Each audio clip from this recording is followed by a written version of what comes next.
Okay. All you have to do is have me and we're good to go. So you are ready? As soon as I can see myself, but we gotta see if someone would, okay. Admit at the bottom there. I just did. Right, well, yeah, got it.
We're good to go.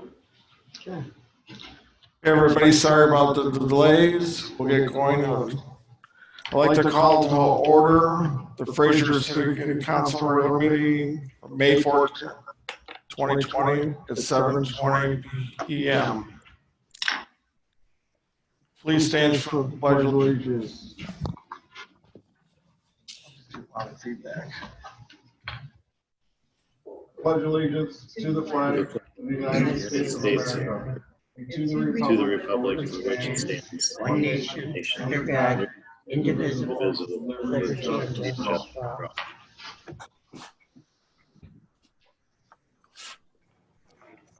all. Thank you. Ms. Dolan, could you take roll call? Can you hear me? No. You're muted.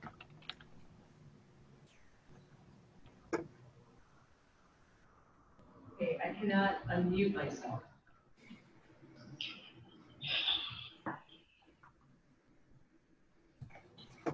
If you speak loud enough, we can hear you through Mr. Mayor's microphone. All right, cool. All right, Member Baranski, Present. Member Blanky, Here. Member Carnegie, Here. Member Calco, You're on mute. Suzanne, you're on mute.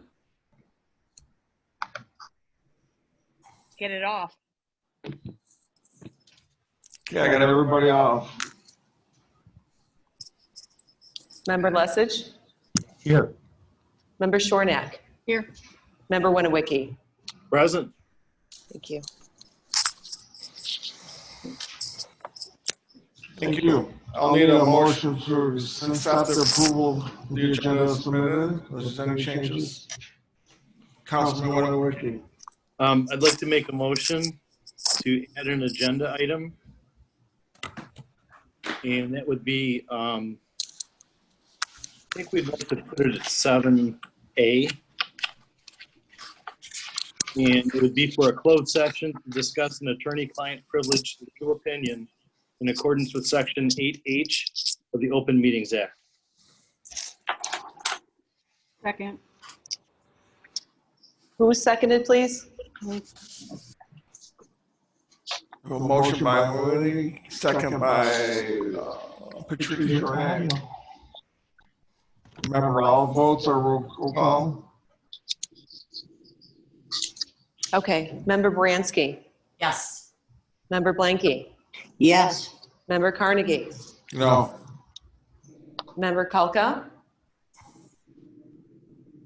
She said affirm. Okay, thank you. Member Lesage? No. Member Shornack? Yes. And Member Winniwicki? Yes. Okay. Okay, motion carries. Thank you. That's 7A.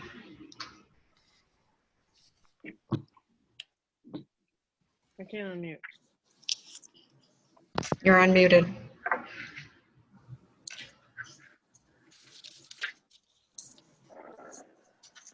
Suzanne wants to talk.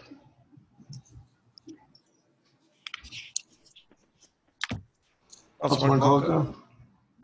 I can't talk. I can't unmute my, oh, there we go. We can hear you. I can hear you. Okay, well, then somebody else is doing it for me because I didn't do that. I would like to also make a motion to amend the agenda as well. I wanted to just kind of move some items around a little bit.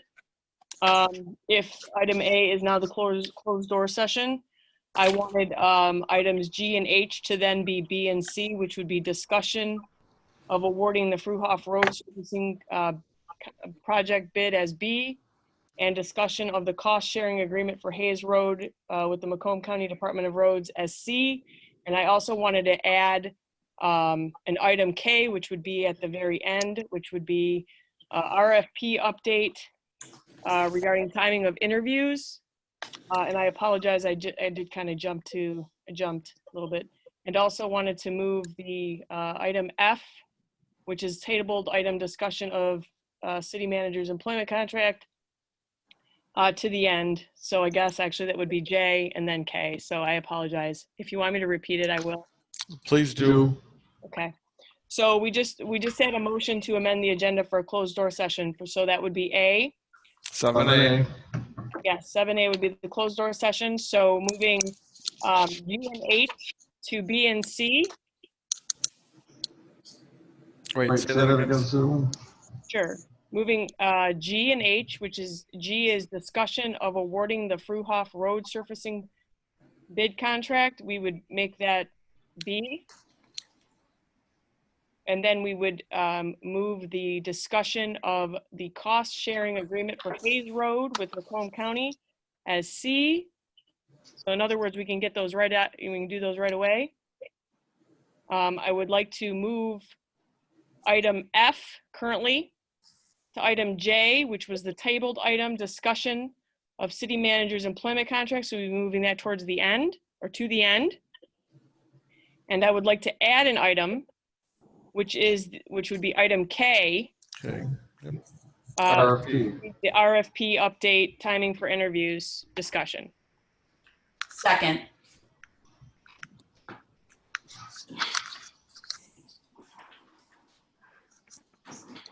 Okay, we have a motion and a second on multiple amendments. Any comments and questions on the motion? I see none. Roll call vote, please. All right, Member Baranski, Yes. Member Blanky, Yes. Member Carnegie, Yes, and I'll try to keep it straight. Member Kalka, Yes. Member Lesage.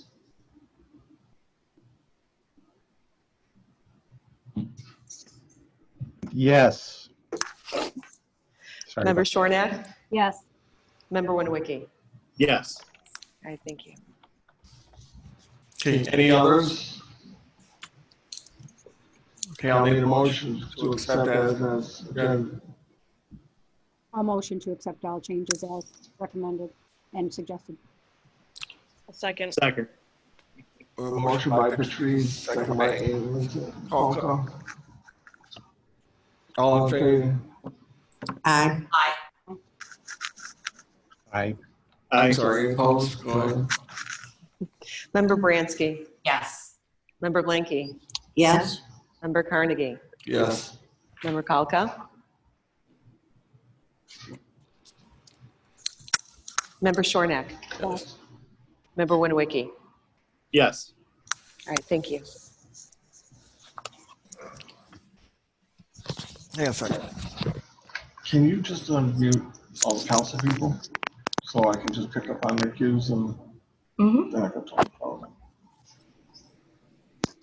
All right, just for reference, council, you're gonna be unmuted all the time. So raise your hand and just make a note if you want to be recognized. Because it's gonna help from going off and on. Thank you.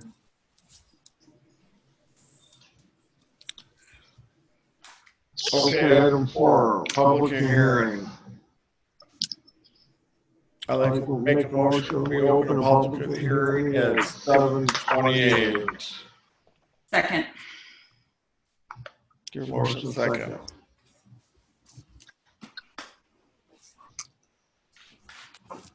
The council people have to stay unmuted.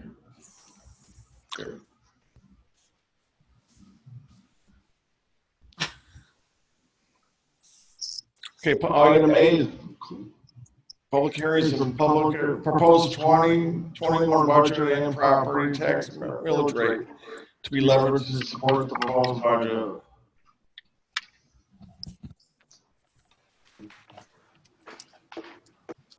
I guess, John, you can start it off with how you submitted.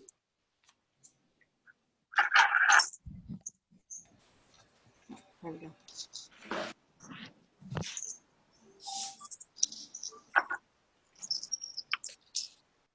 Give him a mute, John.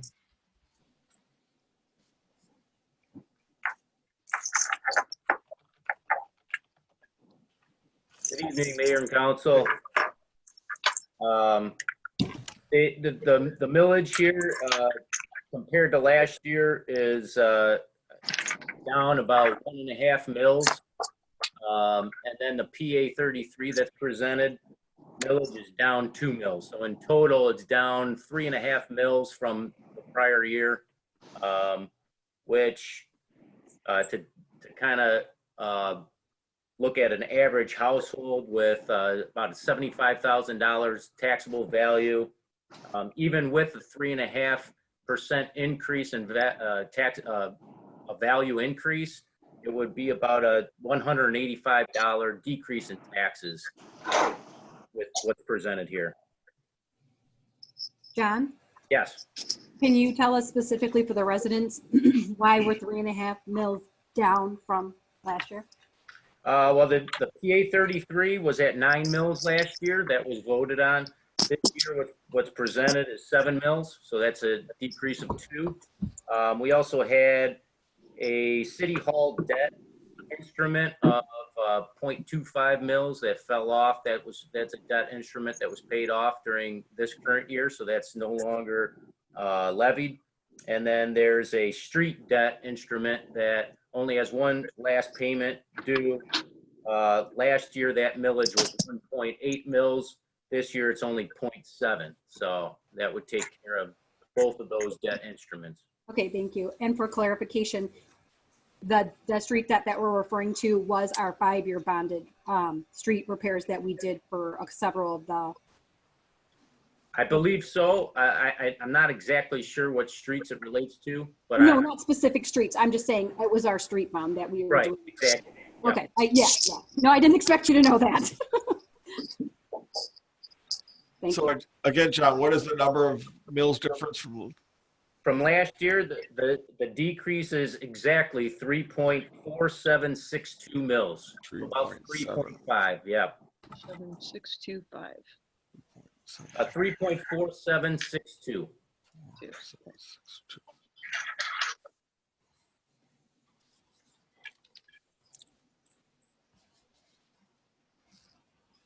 Okay. And that's at the new budget that you submitted to us, right? Correct.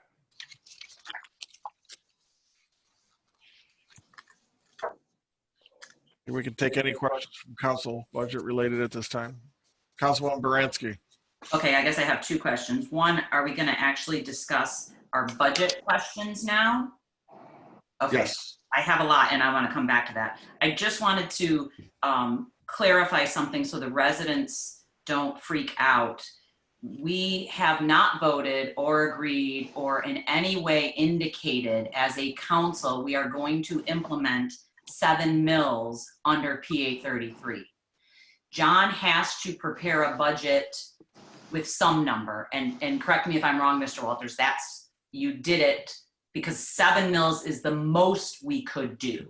So this is the most money that could be levied, is that correct? Yes.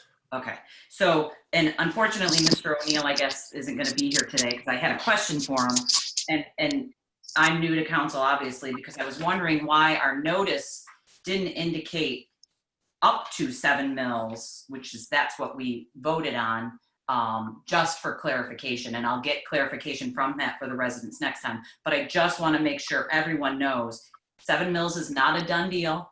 This is what we're going to start talking about today.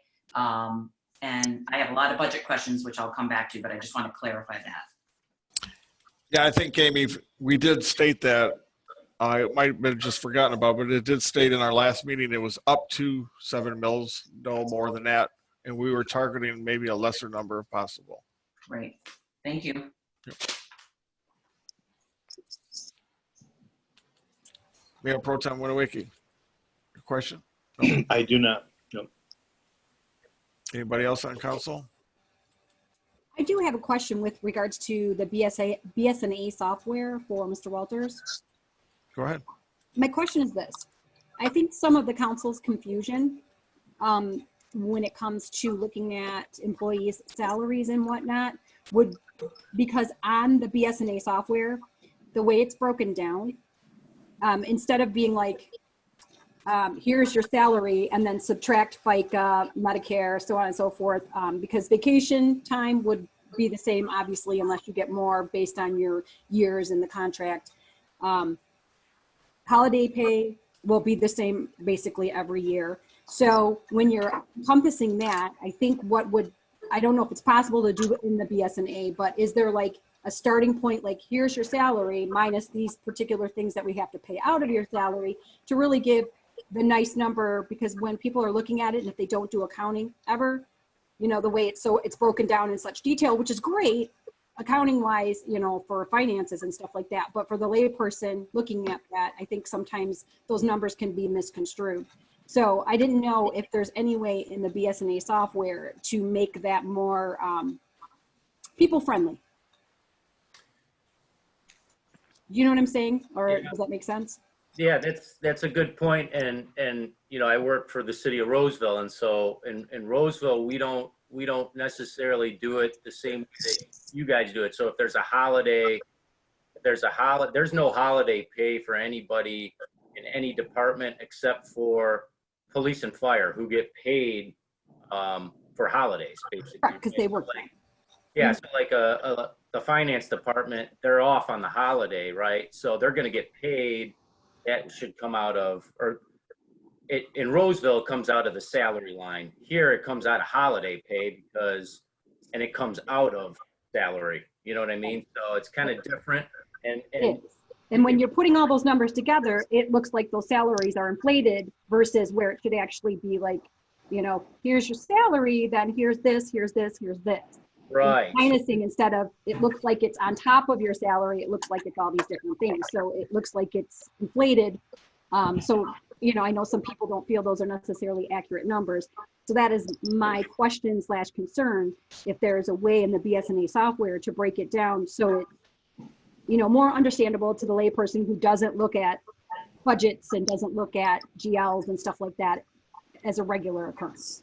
Right. And I think you can eliminate the holiday pay in all the various departments and just have that on a salary. That would probably be the fix. We would just have to figure out a good starting point to do that. You know what I mean? So it's kind of. Yeah, I don't expect it for this budget. I'm not saying for that, but if you could see if we could do that. And as far as vacation time, each person is allotted that, you know, so they're taking more time off versus necessarily, it's still the same pay, it's still the same salary, they're just getting another week off where they're still collecting their regular paycheck, they're just not having to be in the building working. So I think if there's a way to put that together, like I said, just, you know, moving forward, not obviously during this budget, but if you could just find out if there's any way to do that with the software, I think that would make the budget a lot easier And for people to review and understand. Vacation works similarly, but there are cases where somebody can't use all their vacations, so they get paid out vacation. So that then they would make more than what their actual salary is. You know what I mean? So, yes, I do. So. Okay, fair point. Yeah. So, I mean, we could definitely look into it. I just, yeah, if there's a way to tweak it, that'd be great. Thanks. Okay. Again, this is a, public meeting. Is any other comments and questions related to the budget? What John stated on the numbers? Otherwise, we'll take it out to the audience. Oh, actually, I did have another question too. Go ahead. Councilman Baranski? I think Councilwoman Kelka had her hand raised first. Okay. John, I just have a couple other questions for you. I know that you've been kind of pulled in a lot of different directions trying to put this together. So I do appreciate all the hard work that you've put into this, especially jumping into this just in the last few months or so. I do have some more questions though about the salaries as it relates to the vacation pay, the holiday pay. Councilmember Shornack was just talking about holiday pay, and you had said something about BSNA. Is this a formula that's in BSNA with regard to the holiday pay? Yeah, so if there's a holiday, it automatically pays out of a line item. So it pays out of that account. So it's triggered in the system. All the holidays are pre-loaded, I guess. So when it falls into a paycheck, it'll automatically go into that line item. So Which then can always change. So then should the employees be paid an additional day for the holidays, or is that part of their base salary? That's part of their base salary unless you're working in police and fire, where, if you're working the holiday already, then you get paid additional. I think it's double time for a holiday. Okay. Then can you explain, and maybe, maybe let me just ask it this way. Let me ask this question first. Is the holiday pay the same across the board, or is it based on the salary, the base salary? It would be based on the salary. So, somebody making more salary, their holiday pay would be more. Okay. So essentially, if you have Christmas Day off, for instance, that day it's in and of itself should not raise your base salary, correct? Correct. Okay. So if you take a look at, for example, the budget that was put together, and we'll just use the city manager as an example, why is there a line item for holiday pay that changes every year that is in addition to the base salary? Well, so I adjusted it for this current draft. I believe the city manager's pay is 105. And so I reduced his regular salary down to 99. And then so if you add the holiday pay and the salary, it's 105. So I kind of made that adjustment, so it made more sense. Okay, so you made that adjustment for 2021. What about for 1920 then? I didn't do any amendments for 1920. I plan to do one next month because we're almost through the fiscal year, and I got to sure it up anyway to get it to be as close to actual as it's going to be. So I'll definitely be looking at all the wages to make sure that they fall in play. Okay, because you would agree with me that when you look at this, especially for 2021, 18, 19, I mean, it looks like it's in addition to the vacation, or excuse me, the salary, and then you got the holiday pay, that's in addition to, based on when you're looking at this. So it's kind of misleading a little bit in terms of what the intent is, I think, maybe. Right. Yeah. When I look at 20, that's exactly what it looks like. Okay.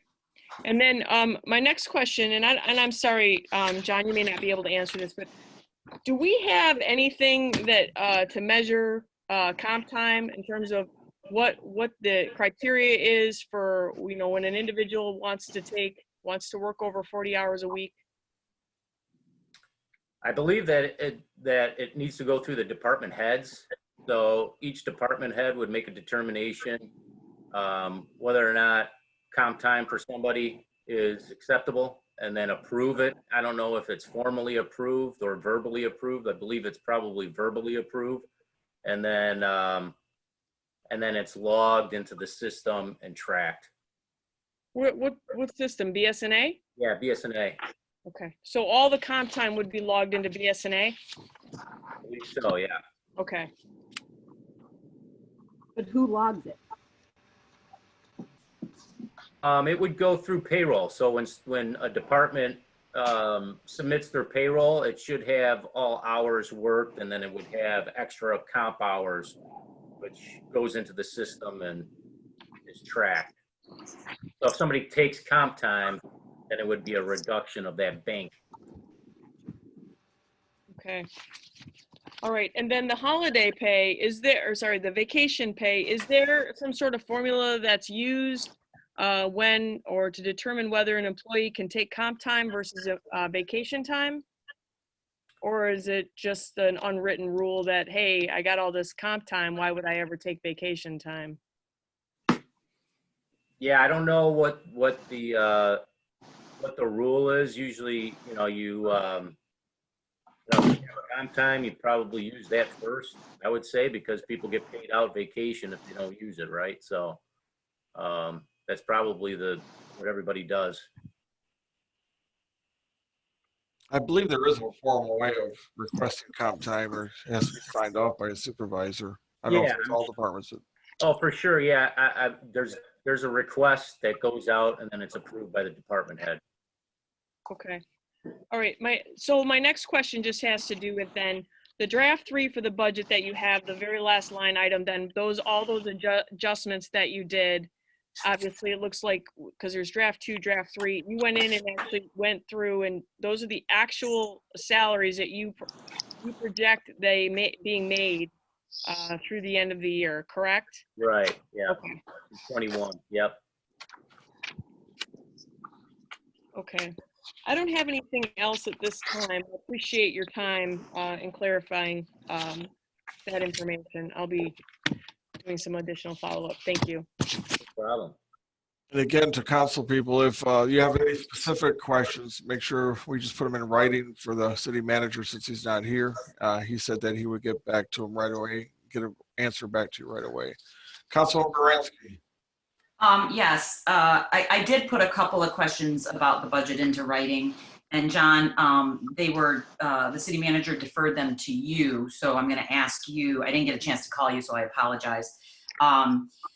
A couple of the things we talked about last time were potential savings you might see as a result of the furloughs or cutbacks that have potentially been implemented as a result of the COVID-19.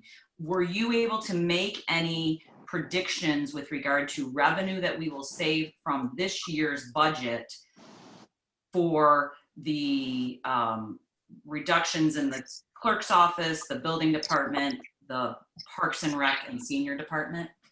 Yeah, so there's a couple things so there's a lot of COVID-19 assumptions that were put in. Now on the revenue side, I reduced revenue coming in for park rentals, fireworks, senior center, some of those programs. So that's for next year's budget. I'm talking about this year. Bingo. So because anything we save this year increases our fiscal year end budget. Right. Which therefore theoretically decreases the number of mills we need to implement to close the gap.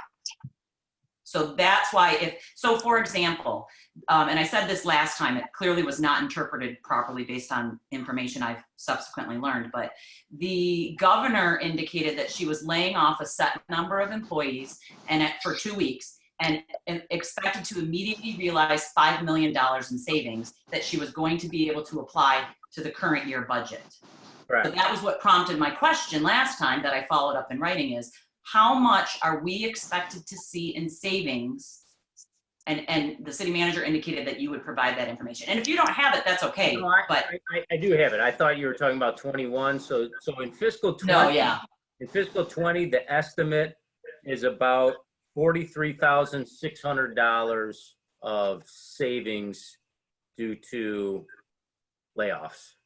Across all departments? Across all departments, yep. And when you say savings, you mean it's the difference between a normal budget and an amended budget because of COVID, right?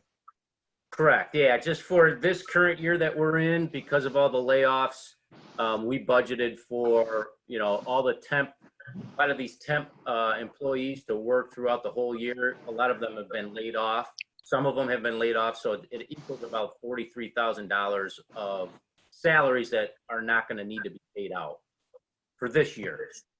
Right, but it's going to be a balancing act because you may have saved, say, $43,000 employee costs, but we've spent double in first aid supplies or COVID equipment that may offset that 43. So it might be a wash. It may not be a total savings for the city. That's a fair point. Exactly. Yeah. Well, and I asked that, and in Right. fact, I was told there was a reduction of 30% in overtime. Interestingly enough, because that's what I'm trying to figure out. Right. We can't guess and speculate. We're going to have to on some levels, and that's John's expertise. But to hear, oh, take 50,000 here and 100,000 there, and maybe it will, maybe it won't. I am not going to leverage mills against my neighbors on unknowns that are absolute guesses. And we are now 9-10 weeks into this. We've asked for it at meetings. We've asked for it in writing. And here we are, we're expected to pass a budget. I'm dumbfounded that we don't have this information. I also want to indicate that there is no volume going out, and it bums me out because this is probably the most important meeting of the year. There's no volume on YouTube. There's no volume on Huawei. So it's really disappointing that our residents aren't able to, unless they choose Zoom, to hear this. So if someone could maybe look into that. They are looking at it, Amy. Yeah, thank you. Yep. So then to the budget with regard to 2021, I have a couple questions for some reductions that you took. And I'm assuming a lot of that was additional COVID adjustments. Is that what it was, John? Yeah, there's a lot that I took a pretty good deep dig, so there's a lot that was adjusted. So most of it was probably COVID-19 related. Okay. Because that's kind of where I was looking, because there were some big ones like $100,000 from the district court revenue. I was just kind of curious what that was based on. Well, the court, I think, has been closed, or I don't know if it's reopened yet, but it's been closed. There's a lot of court proceedings that have been pushed out to the future. So I think that a lot of it's been kind of delayed, and there's a lot of nobody's out, so a lot of ticket revenues down. So that's kind of the assumption that was made there. It's just, that's like a quarter of that estimate. So I guess then what you're interpreting is next year, another quarter of our revenue could be impacted continuing into the fall and winter. Correct. Okay, got it. Okay. In your budget, you indicated, I'm looking at your letter to us, that full-time staffing will increase by 1 employee and part-time staffing will decrease by 1 employee in the clerk's department. But financial assumptions number 4. Mm-hmm. Is that then under the clerk, which is Department 215? Is that $38,495? Right. Got it. So if we approve that, then there's funding for an additional person. Making a part-time person a full-time person. Is that what that is? Yeah, yep, that's exactly what it is. Okay. And then the legal fees that were calculated, those two went up $100,000. Correct, yeah. Department 210. Was any consideration given, well, first of all, was any communication had with any of the city lawyers to determine whether or what that budget should be? I'd have to defer to that, but that number was given to me by Wayne, I believe. Okay. And then do you know if any consideration was given to the fact that there will be some reductions in attorney fees because we aren't negotiating all the contracts?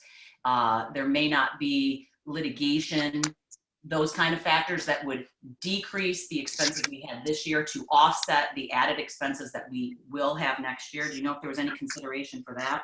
I'm not sure, no. And I apologize because I'll ask this later in an email because she's running around trying to fix the audio. So I want her to do that so everyone can hear. I believe it's been fixed, Amy. If anybody here is different, let us know, but I believe it's been repaired. Okay, good, perfect. In the finance department budget, Department 260, we have 48,000 and then 79,000 and then part-time employees.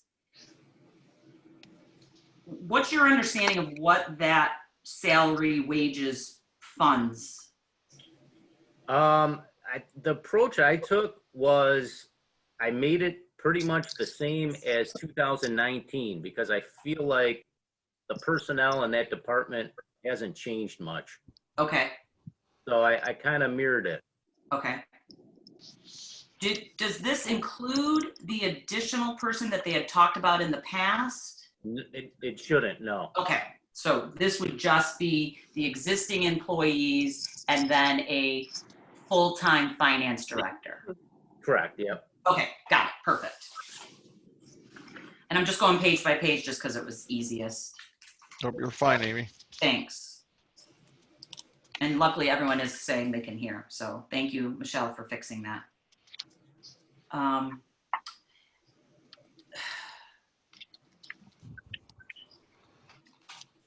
The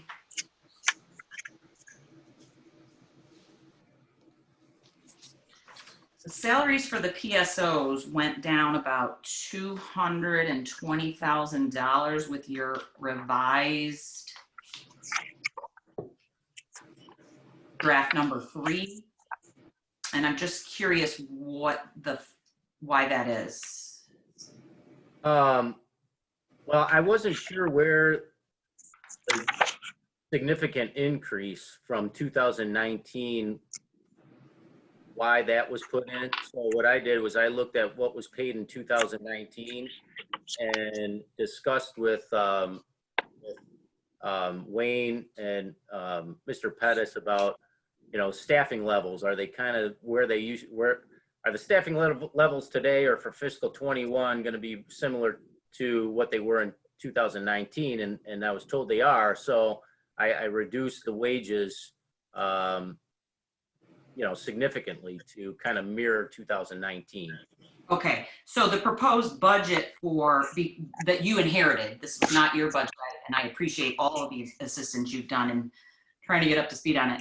The proposed budget was for much more than the allocated 29 sworn officers. That's your understanding? Yeah, I mean, that's what it looked like to me. Okay, so the new numbers that we now have are the 2,177,000. That is the cost of the allocated 29 sworn officers. That should be, yes. Okay, and then the salary, the line item below that, is that for a chief? Yes. Okay, got it. And one other issue on that, and Interim Director Pettis can answer if you don't. I think I know the answer, but I think it was in the ambulance fund, there was more employees. Is that the paramedics and, the paramedics, I guess? The extra paramedic? Yeah. Yes. Okay, perfect. Just making sure that we followed the money. Yep. All right. Same question, Department 441, Department of Public Works. Between budget draft 2 and budget draft 3, you decreased the wages of the full-time employees by $100,000, and I was just curious what that adjustment was for. Right, same thing. I looked at all the DPW workers, and there's part of their salaries are allocated to the streets, and then you have water and sewer employees, and Tim had made an effort in the past to put everybody in their right groups. But when I compare wages from one year to the next, the draft that he included with the $406,000 just seemed high to me. So again, I went back to 2019. The staffing levels are about the same, and there's really no significant raises. So I came down to 296, which. Awesome. Yeah. Did you, I'm assuming you confirmed with Nick, as you had with Director Pettis, that the staffing levels were the same? We did have a discussion, and I don't know that if we talked about it. I talked with Wayne about it, and I think Nick was. Okay. So, okay. Yeah. So again, then the budget we started out the year with was over by about $100,000 on wages for the Department of Public Works. Yeah, that's what I'm seeing. Okay. Getting near the end, the senior housing, 270. I may be reading this completely wrong, and I apologize if I do. So I'm looking at page 30. Is the senior housing have a balance at the end of 2021 of $2.7 million in it? Oh, hold on. I was looking at senior activities. So senior Page 30, Amy? Say it again. Page 30, you said? Page 30, yeah.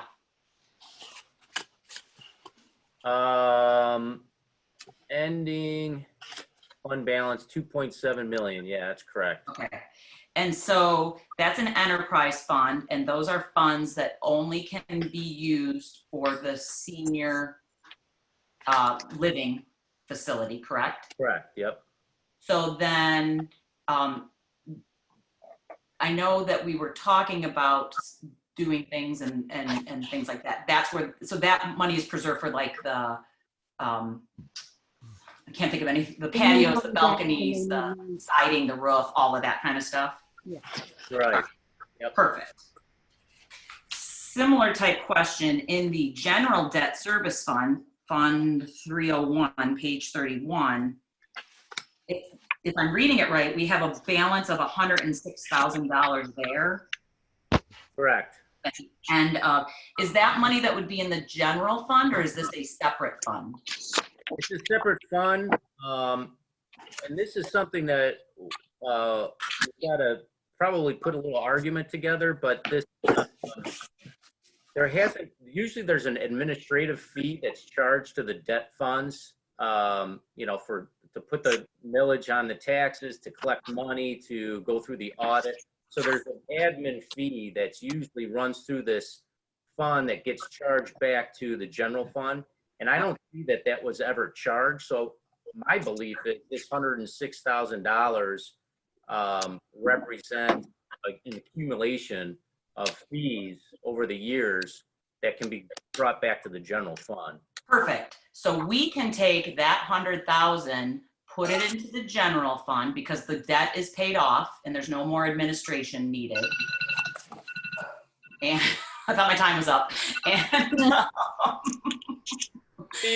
And therefore decrease by $0.25 mil our obligation. Is that a fair assessment of that 106,000? Yeah, that could go back to the general fund. That's excellent. See, it pays to look at the numbers sometimes. Okay, I've only got 3 more Post-its left. I apologize. The water and sewer fund, page 36. This has, at the end of next year, $6 million, but that's the money that we can then use for roads and sewer repairs. Is that right?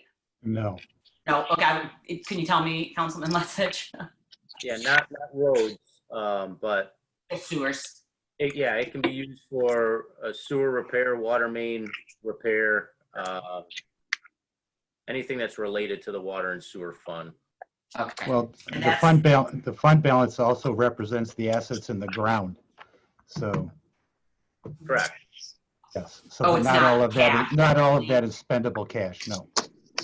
Do we know how much of it is spendable cash? I could look that up, but I don't know. It just seems weird for me because we don't have a budget anywhere else that has capital assets as part of our accounting. Well, that's what an enterprise fund does, is that when we purchase capital assets, they become part of the fund balance. And I believe we were going to use about $1.4 million as a down payment from the spendable cash of water and sewer for the 14 Mile project. Okay, good. Do we, Councilman Lesich, do you know how much we have in spendable cash in the water and sewer fund? After that 1.4 allocation? We were bringing that down pretty far. There wasn't going to be a whole lot, less than $1 million, and I don't know what that exactly. Oh, okay, all right. And Okay, it could thank be you. far less than $1 million. So. Got it, okay. Fund, the medical self-insurance fund, Fund 645. We're carrying a balance of about 462, and that's been pretty consistent over the last couple years.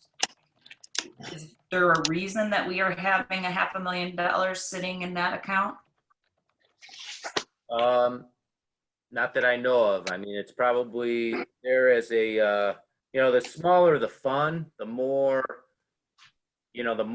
fun. You don't really want to follow that 20 to 25%. So if it's a real small fund, 462 might be a little bit high, but it's not unreasonable.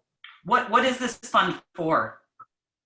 This pays for health insurance claims for all employees.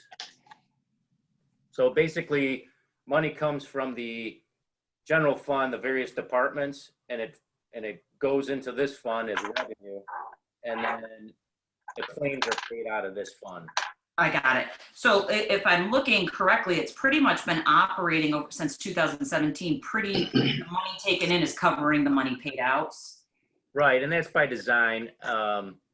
It's all by design, but if there's a catastrophic claim, I'm sure there's stop loss insurance that covers that, but I think that extra money in there kind of is a safety net in case there is some kind of, high number of claims that come through that's not budgeted.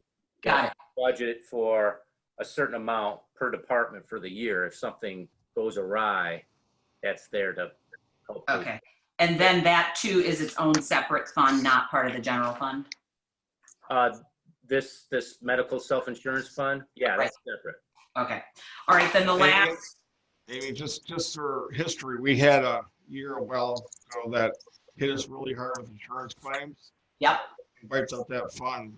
Oh, perfect. Pretty quick. So I think we built that fund to keep it a little bit higher based on the unknown again. Cool. And like I said, some of this is my learning curve. Right.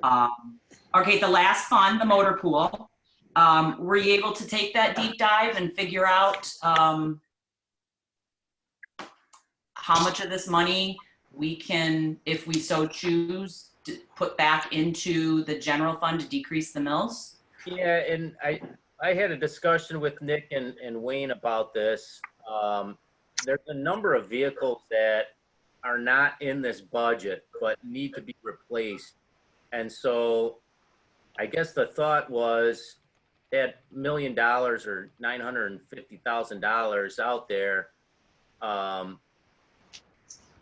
portion of it should be assigned to purchase those vehicles. And I have a list of the vehicles and the estimated cost, and they total almost $800,000, which would leave about $150,000 or so of unassigned. But we didn't reduce the fleet, or we didn't reduce anything. I kept it just like it was last year. Just looking at what needs to be purchased in the future, and kind of thinking that almost $800,000 should be assigned for some of the big vehicles that need to be purchased. John, Okay. Amy, that was part of my question. So you mind if I? Yeah, go ahead. Personally speaking with the city manager, I was told that we might be eliminating 4 additional vehicles. It's one of my big things for the city to look at. Is that part of your conversation with them? Yes, I talked with Nick and Wayne about that as well. However, I didn't put that in because I didn't know which vehicles. I think it would be part of that enterprise fleet management line item. Yes. And I think if it's 4 vehicles, it could be about $12,000 because I think the lease for a year is about $3,000 per vehicle. So it's not big money, but it's definitely a saving. So I didn't put it in, but I can. What's a long-term savings too? The insurance, gasoline usage. 4 vehicles, Shadow. Correct. Mr. Mayor, you have a big echo for me. I don't know if anyone else is. I hear, I too, I get confused with it, but we've tried to eliminate it. I can't find it here. Yeah, I think if you don't move your head when you're talking, it's better. Because I missed what question you actually asked. But I guess, John, what I would ask is if you could forward council the list of vehicles that are being proposed to be purchased, because I've only been on council for 6, 7, 8 months now. I haven't seen any though.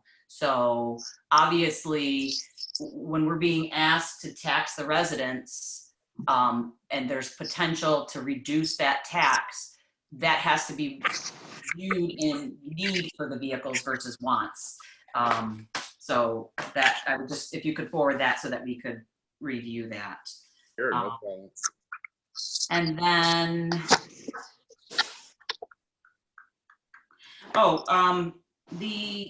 I can send that question to you. It's separate. It's about health insurance. I think that's all I have at this point. Thank you. Councilman Shornack? I just had 2 additional really quick questions. Hold on a minute. I gotta get back to my pages because I kept running up with Amy. So on page 9 for health insurance premiums for the employees, even you cut that by half. And I'm just curious why, because from my understanding, even though some employees are furloughed, okay, so even though some employees are furloughed, I know that we are still, from my understanding, paying the health insurance. So why would we reduce that in the upcoming budget? Can you just tell me what account, because I'm looking at an Excel file. I don't have page numbers. It is 101, 260, 718. And it's under Department 260. I'm sorry, yeah, 260. 60. So even if somebody's furloughed, my understanding is that we're still doing the healthcare. So why would the healthcare be cut in half? I just don't want to short ourselves. Do you know what I'm saying? Because as much as we can eliminate any adjustments, I mean, I'm 100% sure we'll have some, but I would like to eliminate as many as possible. So 260 in the finance department? It's the same. No, because if you go across, amended budget for 2019-20 says 52,510, and then it says for budget, the drafts 1, 2, and 3, it says 23 grand. So I'm just wondering, yeah, I'm just wondering where that reduction came in. So I was just concerned because I don't want us to not have enough in there, and if the looking at 2018 health insurance was 16,000. Well, I know what it is. What it is so in the amended budget for 20, Tim had budgeted for an additional full-time assistant finance director, and so that's what that is. Okay, cool. So this year we're not budgeting for that, so it's back down to kind of where it was in 19. 19 it was 22,000, so this year it's 25. Oh, no, I appreciate that. I just wanted to make sure that we're not shorting ourselves either. And then on page 10, I'm just really curious to where it says, it does say part-time employees for City Hall. Besides the people who clean City Hall, what other part-time positions do we have at City Hall? Like that's under the City Hall debt, which is 265. The temporary? Yeah. $1,000. I don't know. No, it says $30,900 for wages, and I'm like, okay. Besides the person who cleans it. Yeah, I again, I kind of kept it similar to 19. Maybe Nick can answer that. I don't know. Part-time employees work in the City Hall. Okay, I just lost video. Can you guys hear me? Yeah, I can hear you. Okay, well, I don't know if you can see me really, but okay. And then I don't know how the rest of council feels about this in general, but I know we did receive information from our city attorney to help us with an RFP for HR, and I wanted to make sure that we had that budgeted. Can you repeat that one more time? I think you're breaking up a little bit. Yeah, I have to change my shoe. Okay, so I know several of us on the council asked for information for an RFP for an HR, either company and or person. I know from doing some research with some companies that do that for cities and such, that I know we're looking at possibly around 100 grand or less. So I was just wondering if we've included that anywhere in our budget. Am I breaking up? Because I can't. No, somebody's stepping on you, and I don't know who. Oh, okay.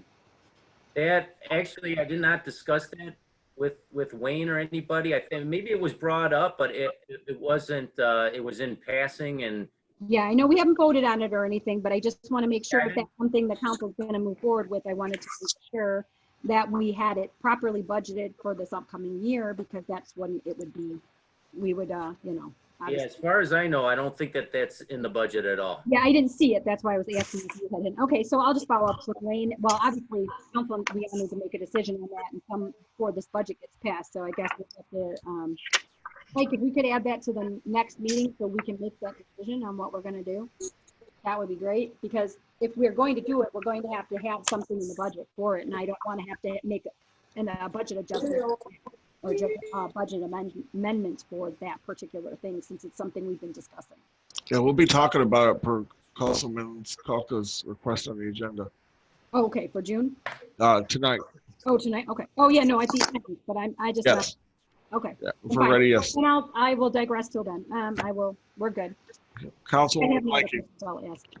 Thank you. Hi, John. All right. I'm on page 10, and I am looking at Department 266, which says Activity Center. And then if you go to page 18, Department 750, it says Senior Activity Center. What am I missing? I mean, I thought we just had a Senior Activity Center. Where's the Activity Center? I might have to defer to Nick on that. I'm not sure exactly why it's separated out like that. Thanks, John. I just have a little experience there, and I just wondered if we had another building. That's all. Not that I know of, but I don't want to, I'm still learning too, so I don't know. Right? Yeah. And I'm not, being, I'm just curious. We have Nick on the line. He can answer the question. If you need, Kathy. Yes. Nick's online if you wanted to. Nick? Muted. Nick? Hold on, we'll get him. Okay. Hi, Nick. Hi, sorry I couldn't unmute myself. No, that's okay. It's Kathy. And do you have the budget in front of you, Nick? I do. What page you on? I'm on page 10 to start. And I don't even know if you were involved in this, if it was you or Christina, but under Department 266, clearly in the middle of the page, it says Activity Center. And there's a full-blown budget there, in the amount of 85,000. And then you go to page 18, and then it's Department 760. And it talks about the Senior Activity Center budget. I'm just curious, do we have another building we don't know about? On page 18 or on page 18? On page 18, it says Senior Activity Center, which we know by law has to be, that's the name of the building. So my question is, where's the Activity Center if it has its own budget? Christine's raising her hand. Yeah. Okay, thank you. Hi, Christina. She's muted too. So. Go ahead, she's on mute. I'm trying to unmute her. The actual building. I got her. Oh, I did it. Unmute her again. Okay, go ahead, Christina. The one on page 10 is the building. The one on page 17 is the actual department. That's the difference. Okay. So Department 266A is anything involving the building itself.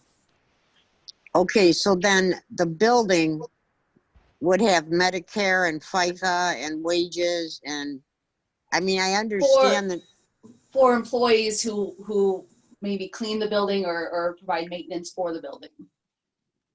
Okay, well, I find that confusing.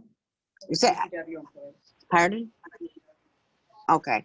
No, that's strictly for cleaning. Christina's right. And that's why you cleaning. see, right, that's why you see materials and supplies and repairs and maintenance and water, electric, natural gas. It's strictly for the building. It's a 266 account.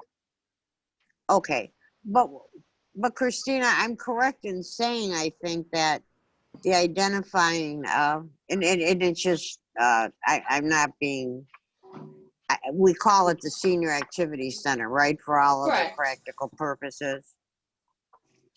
Okay. I think it was done a few years ago to show the actual finances of the department, how much it costs to have the department, as opposed to the building itself. So you can see how the department's doing without the building funds in the department. Okay. Well, I hope you can see my concern because I didn't know that, you know, if it was a couple of years ago. And then just a final question.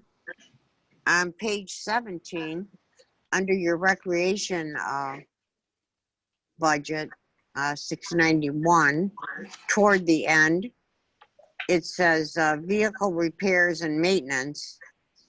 And then there's a total of $19,000. Let me get to it. That's Christina's department. That's her cost into motor pool. Yes. That's what she pays into the motor pool fund.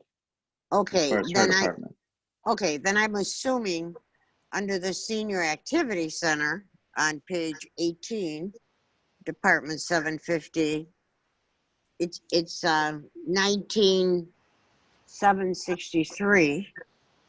The vehicle repairs and maintenance. I'm assuming that's the smart buses and the senior transportation. Yes, I think any department that has a vehicle attached to it has that motor pool attached to it. So, but the recreation had but that's not the smart bus. Okay, well, where do the smart buses come in? We don't pay for them.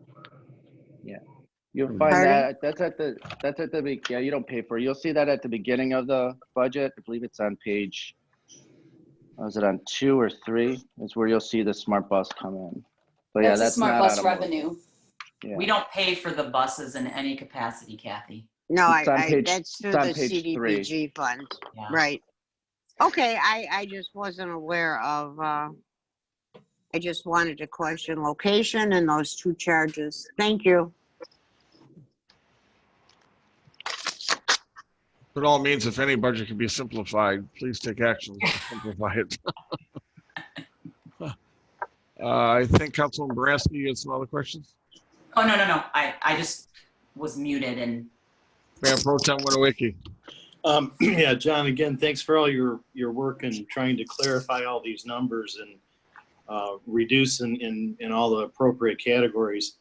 In one of my questions on page 16, we talk about electric. It's Department 448. So in 1819, our activity showed that we were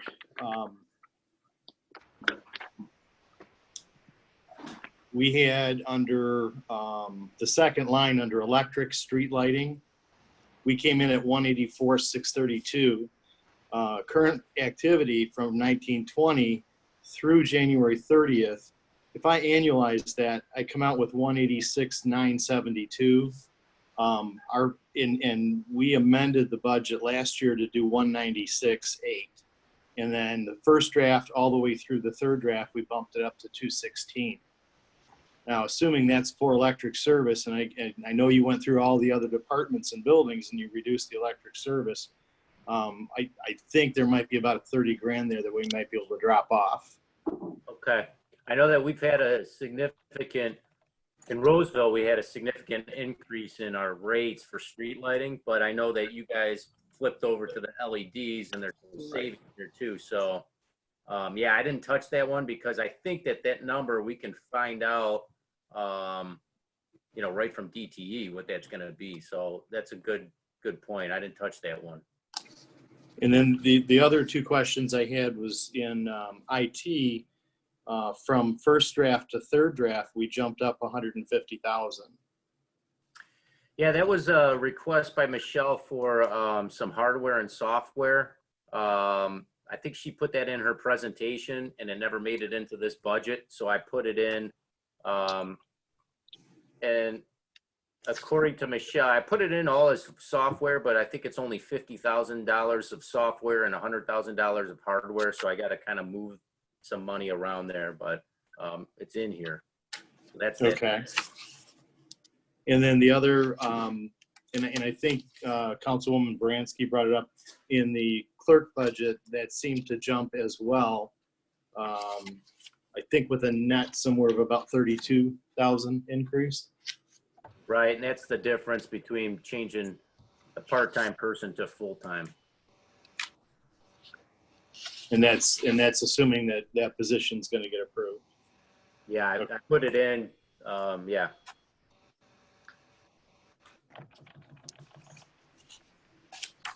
Okay, thank you. Again, thanks for all your work in trying to get the correct numbers in the right places. And you're welcome. Yeah, just to follow up with Mayor Pro Tem Winowicki, I know DTE will go through your bills as a city and give you that savings and cost changing over to those light bulbs. I believe they'll break that right down for you if you really need real good numbers. Yeah. The city does have a really good account rep. Yeah. And Nick is familiar with who that is, and she is more than willing to do annual audits and find out if we're on the right rate plans and the right service and everything else. So yeah, you utilize our resources when we can, for sure. Yep. I might need that rep's name for Roseville. Yeah. Councilwoman Kolka. Thank you, Mayor. John, maybe just trying to think of some other ways that we could potentially save money or at least come up with some ideas.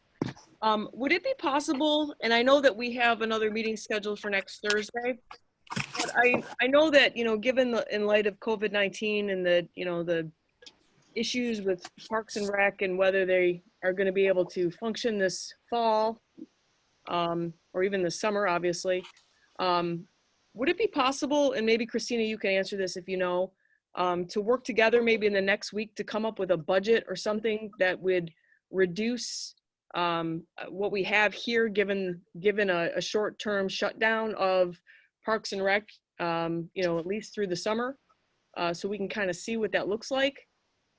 Because just, you know, everything, like I said, I mean, the programs are, you know, we have to get people to come, and, you know, I don't want to just completely shut it down and, you know, shutter the buildings per se, but, you know, I think that given the circumstances, we need to at least look into this and take a look at what we're looking at in terms of, you know, what that looks like. I did talk with Christina about this, and I did reduce the rec budget over $100,000, so it's cut pretty significantly. I also reduced a lot of the revenue that's coming in from the programs, and I think I reduced some the senior activity center, so that's down about $60,000 or $70,000. John, I'm sorry, I didn't mean to interrupt you. No, it's okay. We did do cuts, though. I just wanted to point that out. Okay. Does this include, like, is this, I mean, I guess what I'm trying to figure out is, does this include somebody continuously working? It would be helpful to kind of know, you said you made some cuts, what that means for us, so we can kind of look at it, so we can kind of see what you're talking about. Are we talking about keeping everybody on full-time or paying them full-time, but they're only going to work part-time? I mean, what does that look like, so we have a better idea? Well, I eliminated the temporary employees. So all the temporary employees run all the programs. and that's about $60,000 in the recreation department. I eliminated that completely, and I kept the full-time employees on, and I didn't reduce it at all, just because in case there are some things that are going to happen, you know what I mean? So it's kind of the thought process there that we had. And then programming, there's some costs with programming of about $20,000 to $25,000 that I eliminated as well. And contractual services was reduced. But I mean, as far as the full-time employees, I don't know to what extent they would stay or not. It just would be helpful to get a. Christina wants to be unmuted. I'm sorry. Okay. So yes, in the budget, the full-time employees are staying. The part-time employees are not. Seasonal employees are not. And then pretty much all of the programming for like materials for programming were taken out. So it has changed quite substantially. I don't see how it could change anymore. Christina, what are the full-time employees going to be doing then? What is their? Well, you know, their recreations are going to be adapting to this. So we will be looking at different ways that we can do social distancing and still have programming, whether that be through online services or make and take crafts for kids, doing tele calls with seniors so that, you know, we're still reaching out to our senior population so that they aren't feeling isolated. There's definitely things we can do. We just, you know, need the budget to do them. And I guess what council's talking about is, I guess they really need a plan to understand what are we going to put in the budget to support what you need and want to do. If it's just sitting there making phone calls, then the budget would be minimal. But if you're going to come with some different type of programs that are based with virtual meetings or not, that's going to determine how much council can put in the budget for you. I know I've reached out to a couple other city mayors and trying to understand what they're doing with the holidays coming up. And a lot of them so far are just dropping everything in July. The only one that's unsure that I know of right now is Sterling Fest. They still have not decided what they're going to do. But I'm being asked by other cities what we're going to do with our festival too. So it's changing every week, but those conversations are taking place.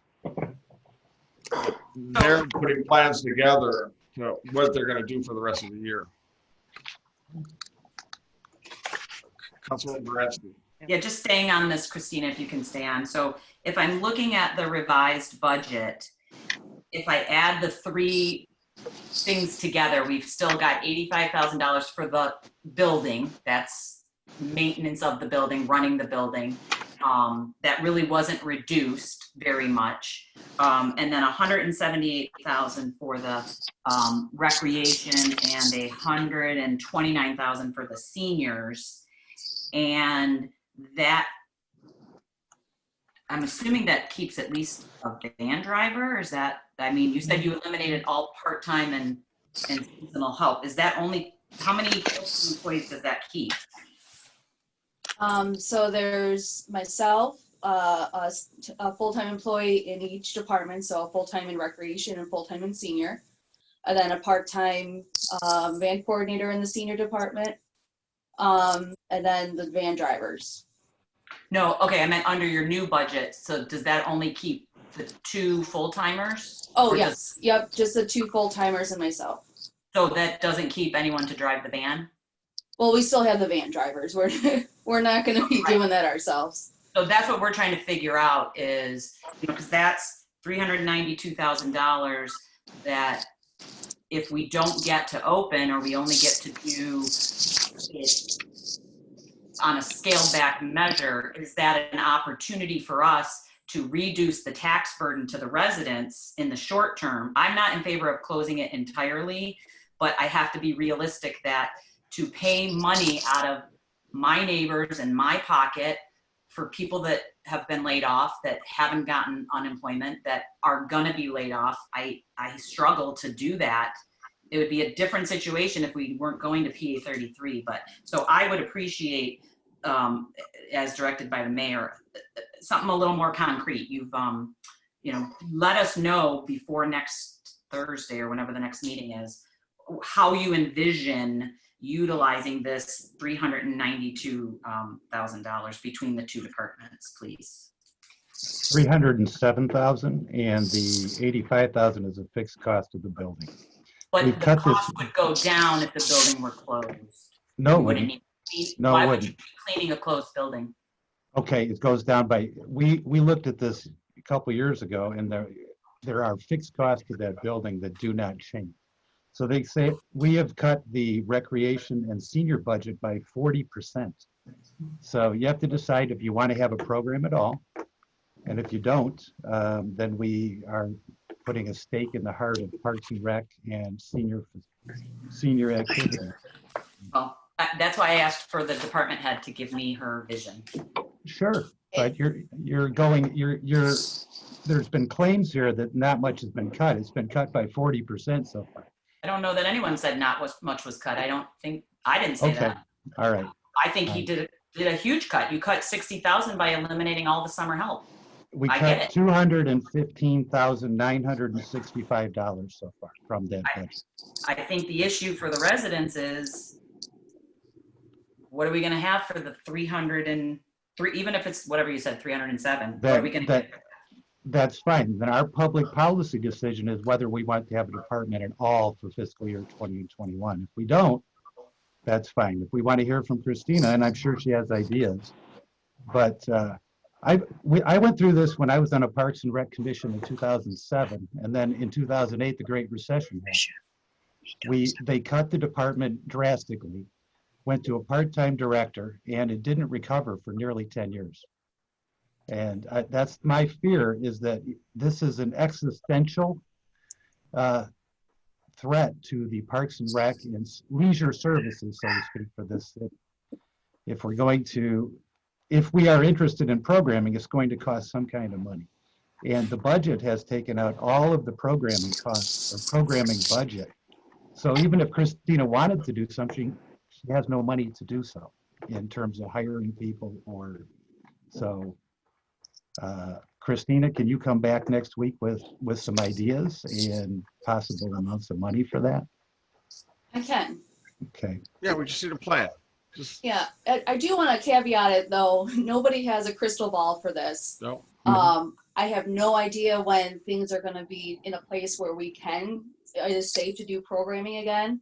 But I do know that if it's not safe to do programming into the winter, then we won't have those costs. So while we may have a budget, the budget is, if things go perfectly, and we have no idea how COVID-19 is going to play out. And we don't know if the people will show anyway once it's better. So it's another unknown, but you have to have a plan to start somewhere. That's all. It's my position is, Councilwoman Blanky. Thank you. First of all, Christina, I admire the fact that you're looking at this so realistically. I think, as we all realized, a couple of years ago, 7 of us voted to close recreation when we were in economic straits. It was the police department that took the stake to the heart, and I'm not going to make any threats or existential anything. We know, Christina, that to run this department, you need people. Without people, regardless of the plans and the planning, the money or not the money, you need people to do this. So I agree with Councilman Lessig that yes, we pretty much 40% is a big hunk of money that we took from there. But I think we're being realistic. The figure that Councilwoman Bransky gave, over $300,000, is close to $1 million, and we're looking at this realistically, and you well know, you've been in that seat before. I know that, and it's unfortunate. A couple years ago, we decided and you were very gracious about it. And then we changed our decision. But I think in this instance, we don't have control over this, you know, regardless of how well intended people are. You know, you and I both know the bottom line to this whole program are people. People, it's socialization. You've used that word 100 times. It's socialization. It's physical, and it's location, location, location. You know, and I admire any plans you bring to us that could make this work.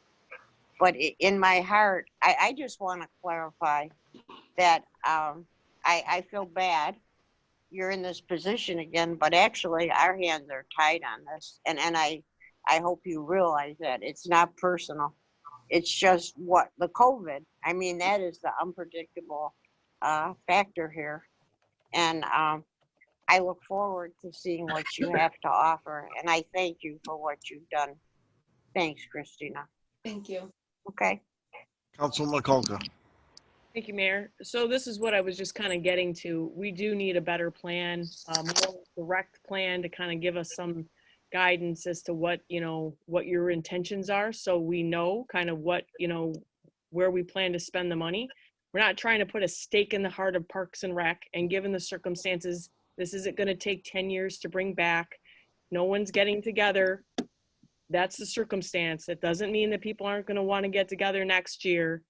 That's not what we're saying. This isn't even in the same universe as putting a stake in something and shutting it down. That is not what our intention, or not my intention.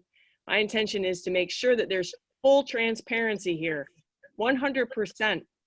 So I don't understand what the harm is in providing a plan that is transparent, that says, here's what we anticipate for wages if we work part-time. Here's what I anticipate doing if we work part-time. We're not going to be able to do too much for the next 5 months. If we do, maybe I can come back and work hourly for a small period of time. That's what I'm looking for. No one is in, this is, you know, as Council Member Blanky said, this isn't personal. This is about this. This is not surplus money that we get to just spend. This is the residents' money. This is their money, not our money, not, you know, extra money that's sitting, you know, there that should be spent at the end of the year. It's any dime that we can save for them is really important here. And no one's picking on anybody. We have a duty to be diligent in methodically going through this, because number one, these are uncharted times. You don't know what's going to happen. So we owe it to the residents to be as transparent about every dime that's in this budget, whether it's a pain in the butt to get it to us or not. It is what it is. We didn't start this. This is what has been put on us. So it is up to us to make sure that we're not just over here skirting the issues. I mean, this is not easy to do. So I would hope that whoever or whatever is going on, that we don't take it personally, and we understand that it is business. And this is not a surplus of money that we get to just use. This is the residents' money. This is my money, and anybody else that lives in this community's money. And as council, it is our duty to make sure that we're looking at everything. It doesn't mean that we're going to shut Parks and Rec down tomorrow, but we got to have that conversation. And just having that conversation doesn't mean that we're going to shut it down, but we shouldn't be afraid or be chastised or chastising each other by having this conversation. I apologize. Can we get to the business of the city, please? I think you're out of order, Mr. Lesich. Nobody asked you. Thank you. I'm here to do the business of the city, and this is actually the public hearing of the city, of which we've heard nothing from the public. So not yet. This is the public hearing. We're supposed to be holding a public hearing, and we've talked about the budget for an hour and a half. That's so the point. I would like.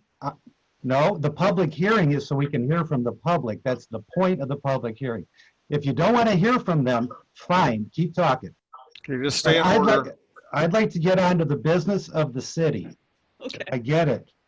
Okay, everybody just stay in order. Hopefully the public's paying attention and we can spark some of their questions and give them good answers, and that's what we have to do.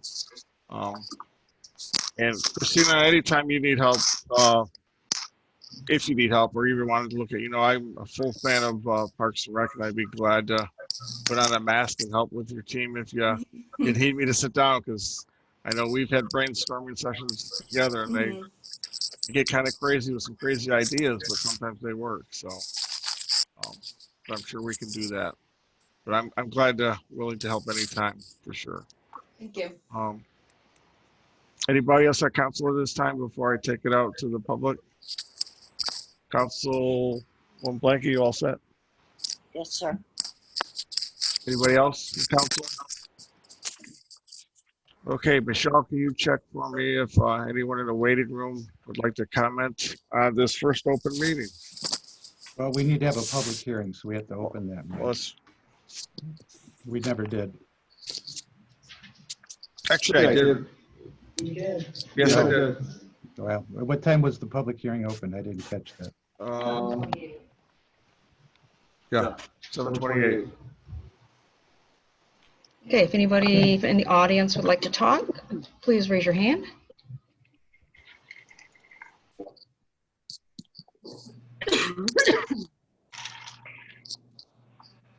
Christine Pfeiffer, I believe.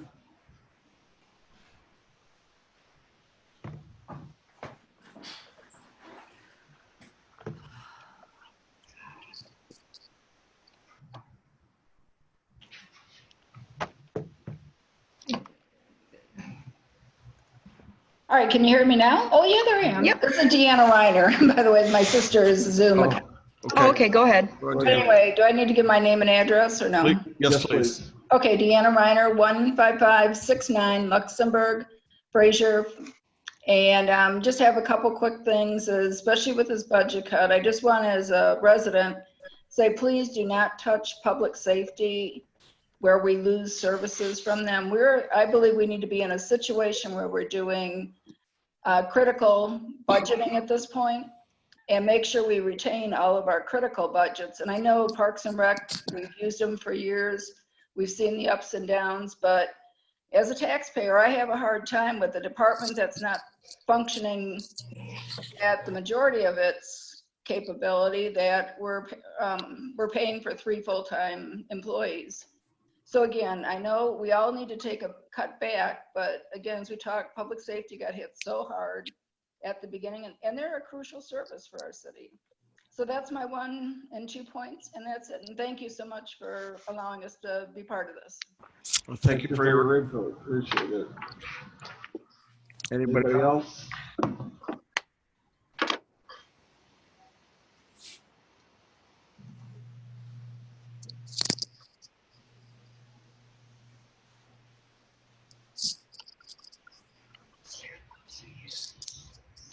I don't see anybody on my screen. I don't see anybody. I do interim director Pettis. If it's related to this subject, Shannon? I think he's muted. Yes. Okay. Okay, I just want to make sure, I do have something to say. It's not about the budget. Prior to your closed session, will there be another opportunity to speak prior to that? Or do I do that now? If we can do that at a different time, not during this one. Okay, just want to make sure I got that on the, had an opportunity. Thank you. Okay, thank you. Mayor, I missed his question. I'm sorry. What did he ask? It was related to closed session, so we're not going to address it at this time. Anybody else?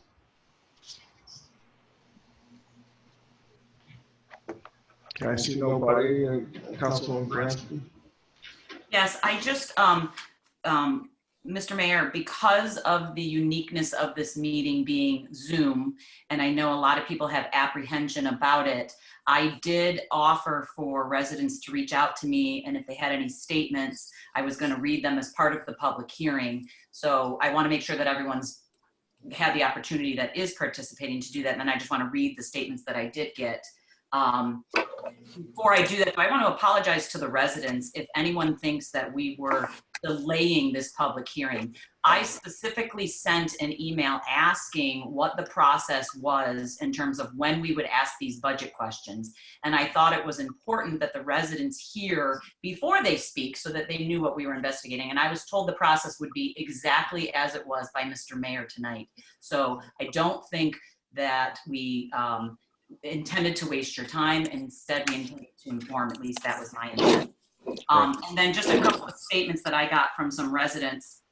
They want no raises should ever be considered while Public Act 33 is in play. We need to be able to trust the money. We need to make sure that we are looking under every rock and making sure that there are no luxuries. Everything that is being done is to ensure that the taxes are as low as possible.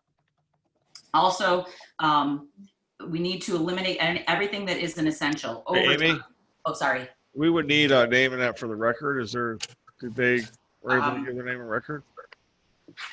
Shoot, I just like wrote notes off of all of them. I just kind of took the highlights.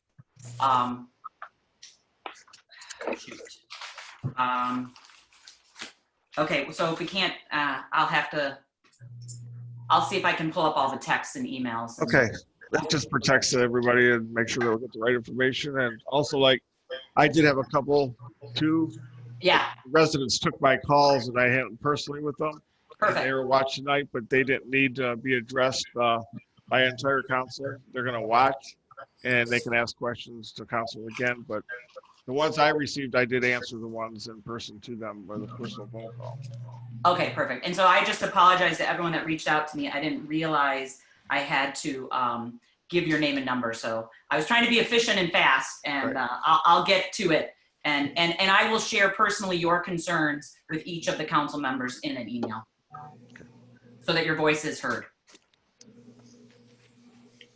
Anybody else at this time? Okay, then at this time I will close the public hearing at 9:50. And we'll move on to the next item. 8:50. I'm sorry, 8:50. Yep. All I see is a fluorescent tube in the.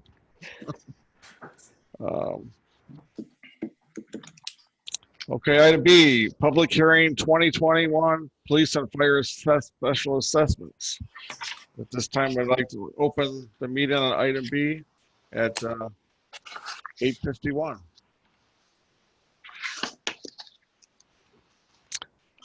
I don't know, John, if you wanted to start us off with this one based on the assumptions that we gave you. Otherwise, maybe we could just go off of that. Yeah, I think the special assessment that's been presented is 7 mils in this budget. Last year it was 9. And I don't know what else to add.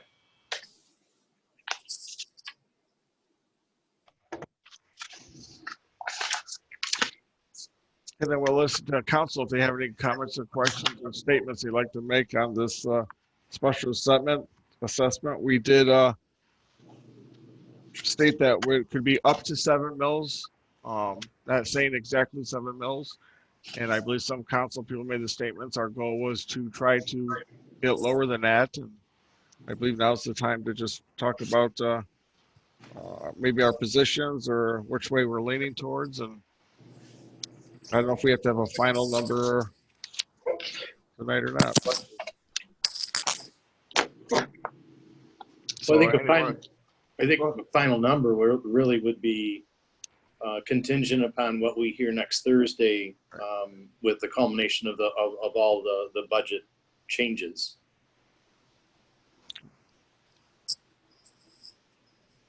You know, everyone's done some of their own work based on the budgets, and I kind of know where number I'm looking at.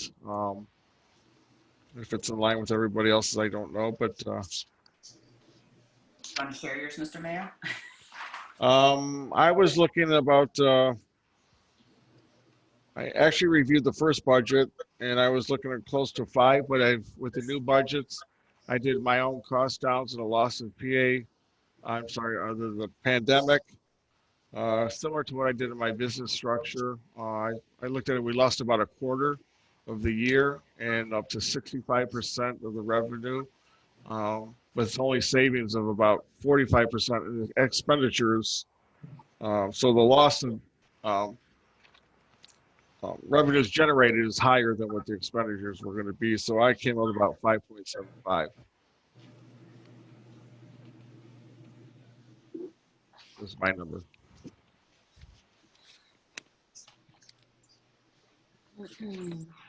That's not knowing if maybe a little bit have to come from the general fund down the road. But based on some of the new numbers, I don't think it would be too much at that point. And I'll leave it open to anybody else's comments or suggestions. Councilwoman Kalka. Thank you. So I did my numbers, and obviously this is contingent about with pulling money from capital improvements that we had already designated from last year, maybe some money from the motor pool as well. But if we did that, I got as low as about 2.8. But going through and looking at the revenue the other way, still pulling a little bit, maybe being between 22 to 25% on the fund balance. I was at about 4.28. So somewhere between there. You know, obviously I want to make sure that we don't put ourselves in a position where we are too short of money, right? But I do know that we do have some extra funds sitting around. Not that I want to go there. I don't ever really want to go there, but I definitely want to try to give the residents as much of a break as we possibly can this year. And I mean that. Like, if I could get away with 2.8, I would do it. But I think that might just be a little bit too. Yeah. Well, I also looked at that. My first number was 4.50, and consideration this council's worked so hard to get the ship kind of sailing in the right direction. And I think kind of the number I was looking at was an average number where we could steal from fund balance if we needed to, but it's not going to put us in jeopardy of going backwards. Even if something happens, we have enough funds to cover some type of emergencies that if this would take place. So that's where my number stands, and yours is around maybe close to mine. $1 mil difference. So. Yeah. That's surprising. Attorneys usually more than me, but that's okay. Well, this is a different budget. This is a different budget. We can't put anything extra in MERS because the stock market isn't doing well, and that would be, you know, throwing good money after bad or bad money after good or whatever the saying is. Yeah, 1% is nothing. 1-2%. So, Councilwoman Blanky? I kind of went with 4.75, which is still in the ballpark of two of you. And my rationale was that, you know, with the COVID, we're not really sure after our discussions here where we're going to wind up and where, you know, as far as employees, as far as programs, as far as plans we had made for the future, depending on what happens with it. So I had said around 4.5, 4.75. So I'll just say 4.75. That's what I came up with. Thank you. Yep. Thank you. I didn't see him up. Oh, okay. Oh, they're right here. Anybody else?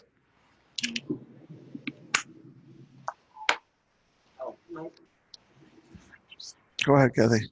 I just meant to add,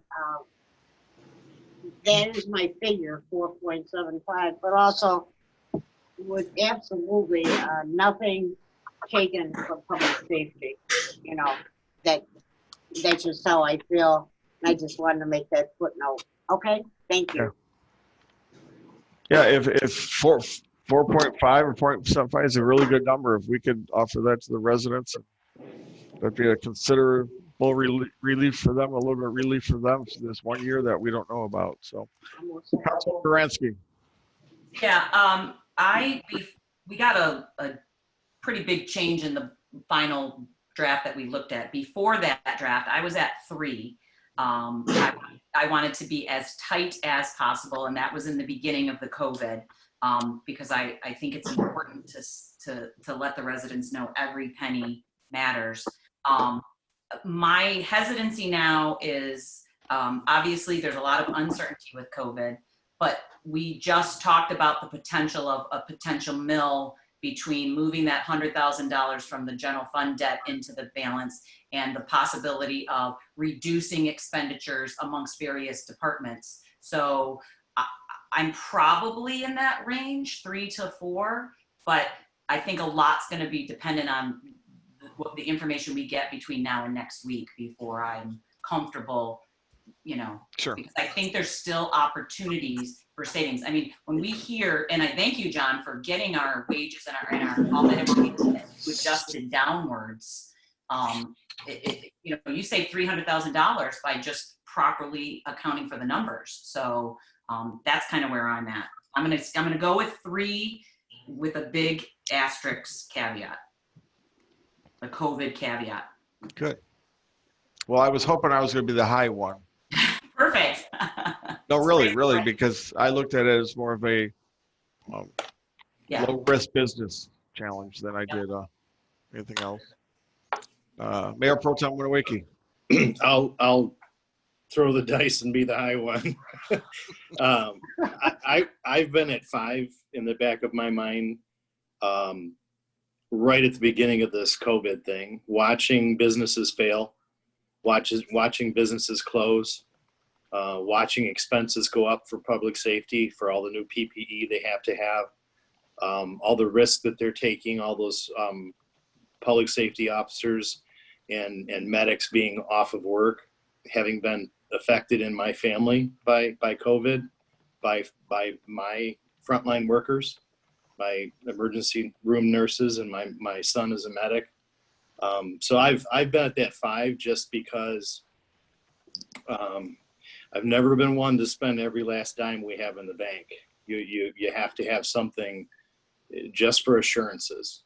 So I think 5 is a good number based on what John reported earlier with the mills already being down 3, and you drop another 2, you're down 5. And so I've been at 5 the whole time.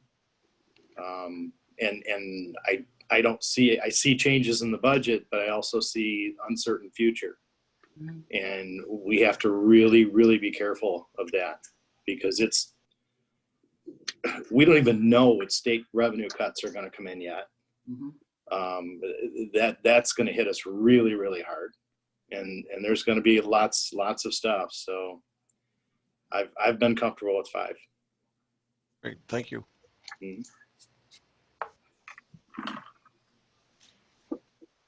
Okay, if there's nobody else at this time, I will take this out to the audience. Anybody in the audience would like to speak on this matter? This is the PA 33 assessment. Can I speak? Sure. Hi, Tom McCoy, 34095 Vista Way. Hey, Tom. Hi, how you guys doing? Yeah, with PA 33, I think 5 would be more than sufficient enough to get us through this. I think that would make residents happy to see a reduction in it. And also it would give us enough money in the general fund and the budget to keep us going as a city. Great. That's all I have to say. All right. Thank you, Tom. You're welcome. Anybody else?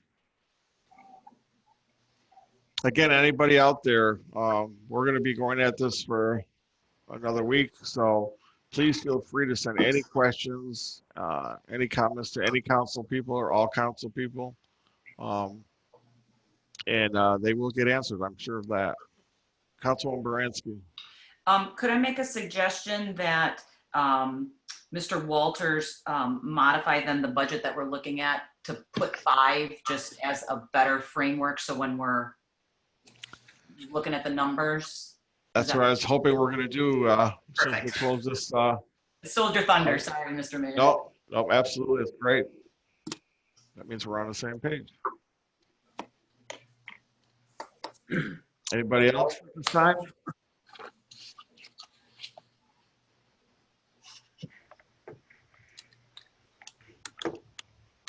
Okay, then I'll bring it back up to council.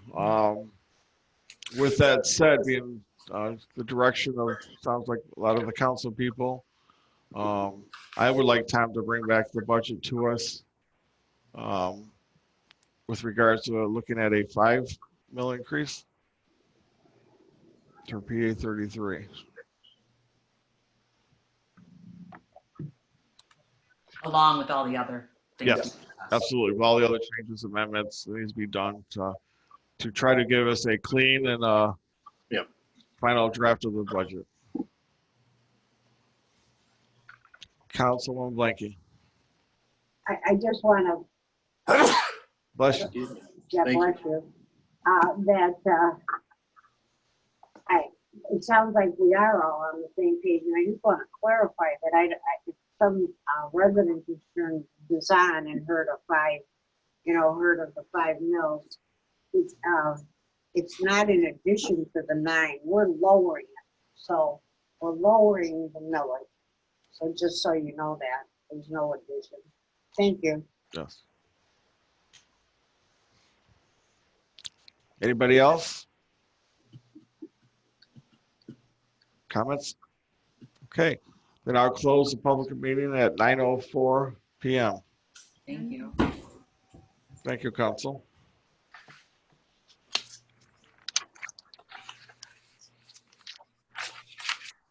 Item C, public hearing to establish water and sewer rates for 2020. At this time, I will open the public meeting at 9:05 p.m. in regards to establish water and sewer rates for 2021 fiscal year.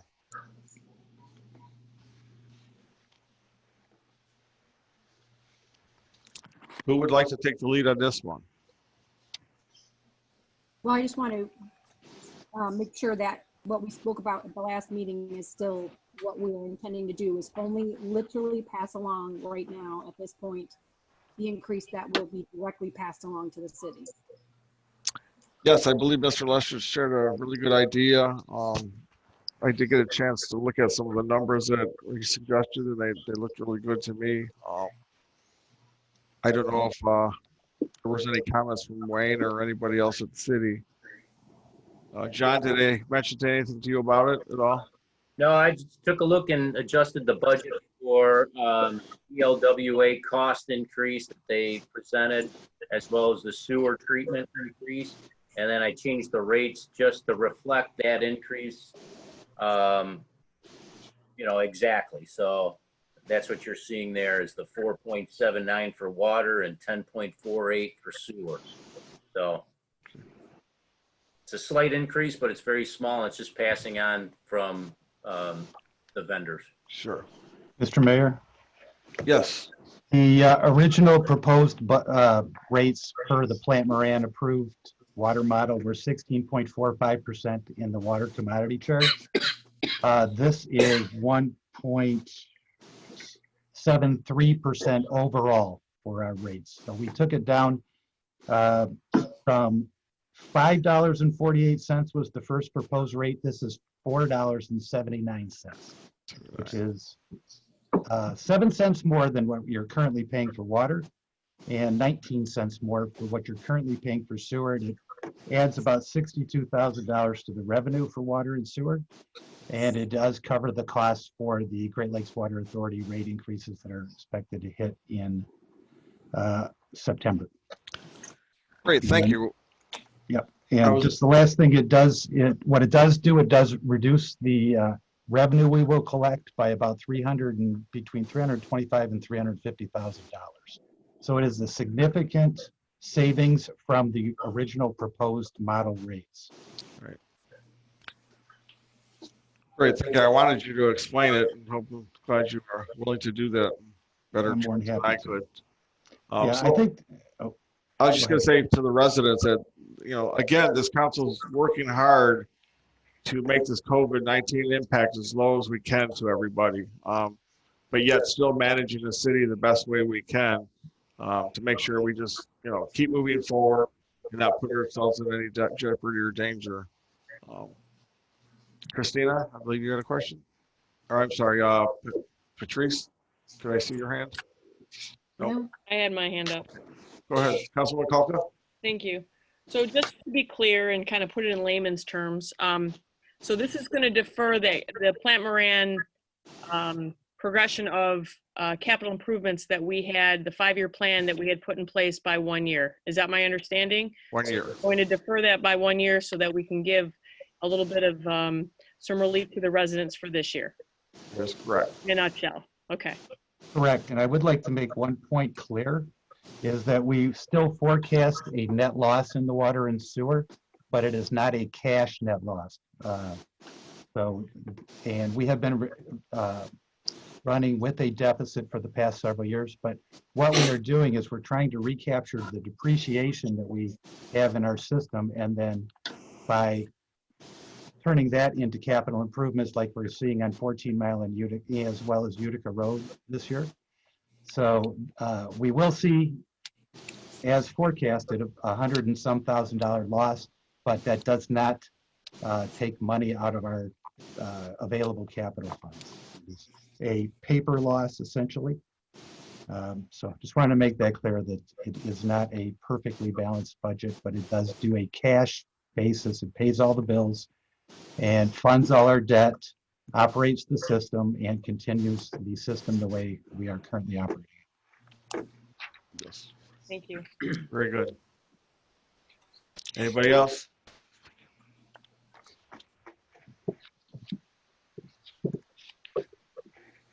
Okay, then I will close the public hearing at 9:10 p.m.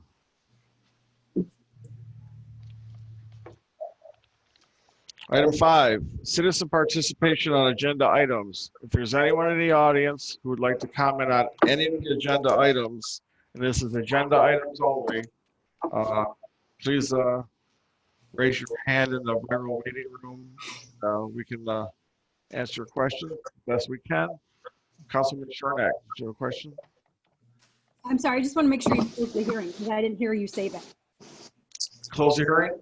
Yeah, for the water to Yes. establish the water. Okay, I Close didn't hear hearing. you, so that's Okay. why I wanted to make sure you closed it. Yeah, Okay. absolutely. Sorry, just wanted to make sure.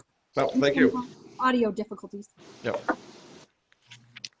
And we're on item 5, as we stated, agenda items. Is there anybody who wants to talk about agenda items? Interim Director Pettis, go ahead. You should be unmuted. I'm unmuted. Okay.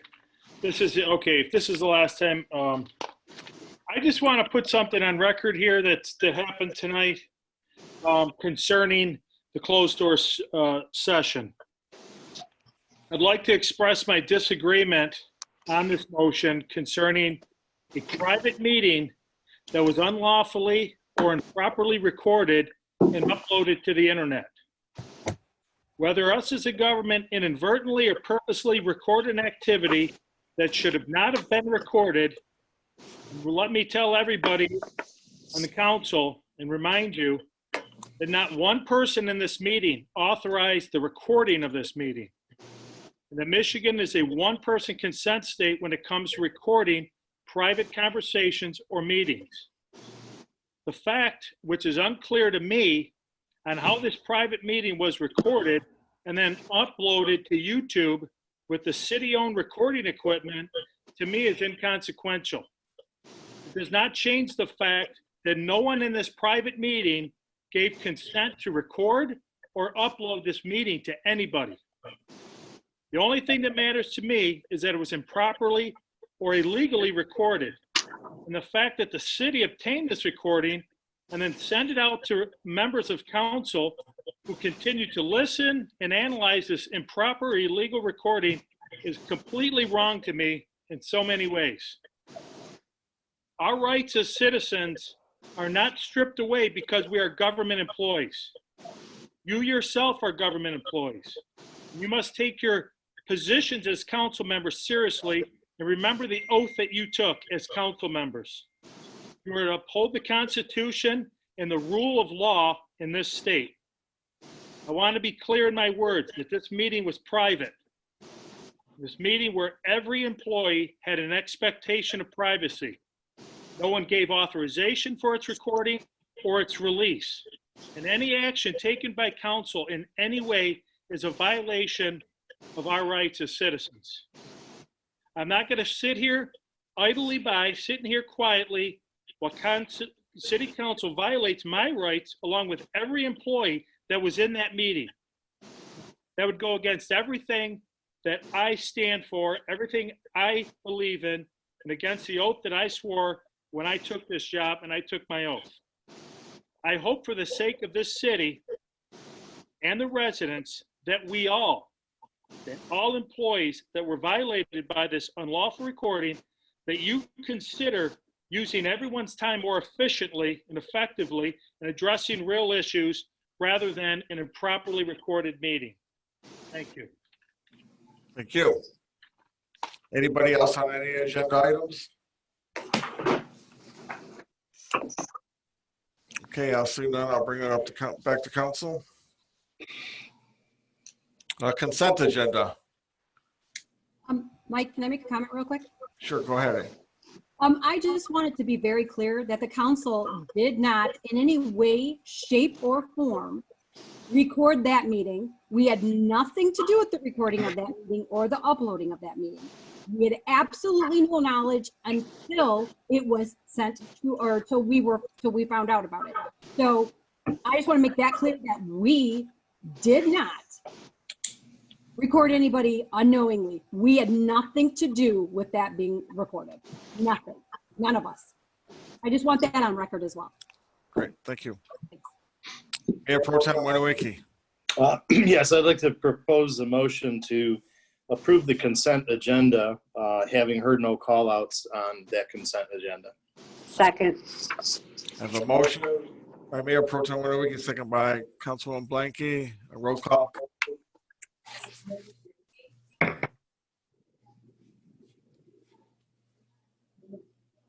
Yes. Yes. Yes. I can't hear. I can't either.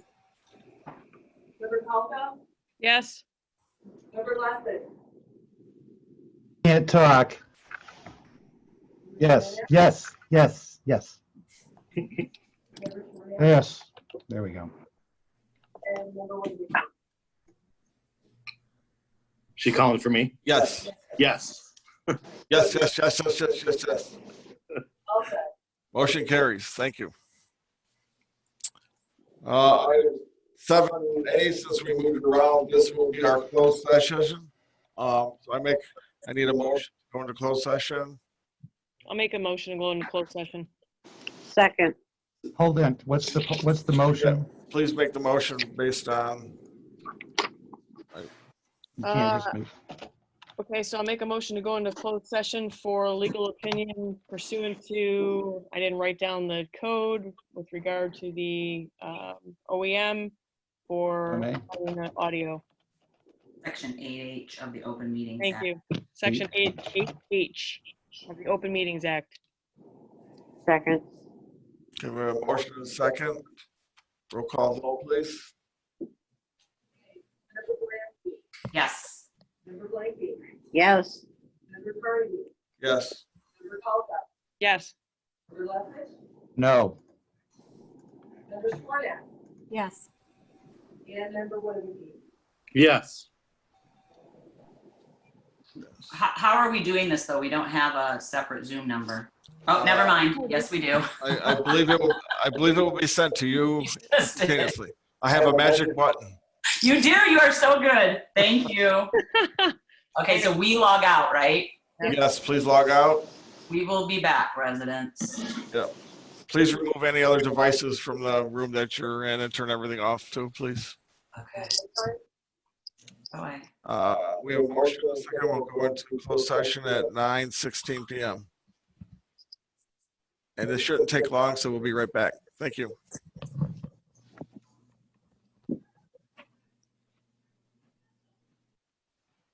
Hi. I'm going back there. Yes. Don't bring your computer. Don't bring it. Use the phone. Right.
Oh, shoot.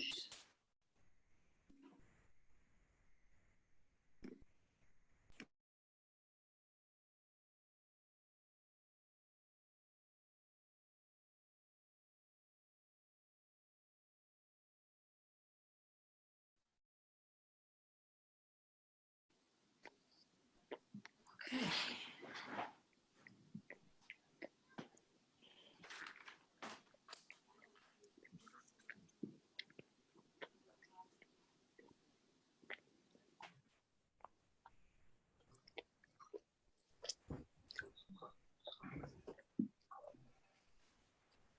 Nice microphone, nice headphones, Don.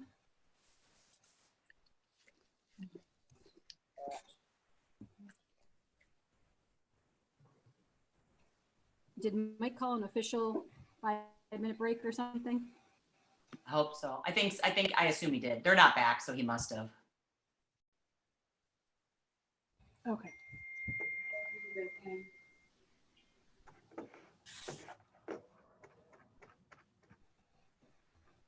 Yeah, that's great.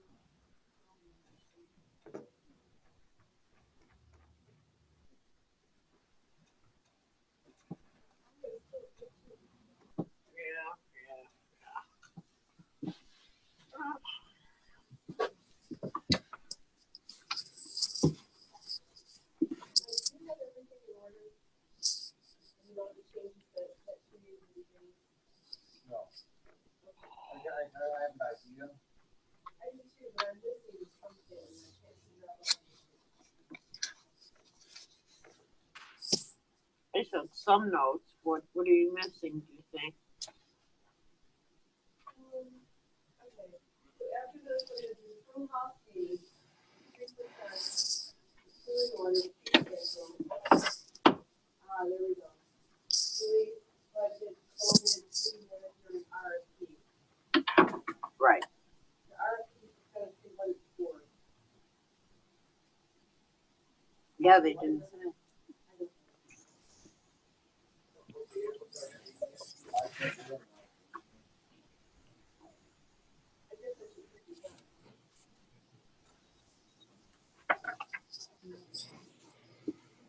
Sorry.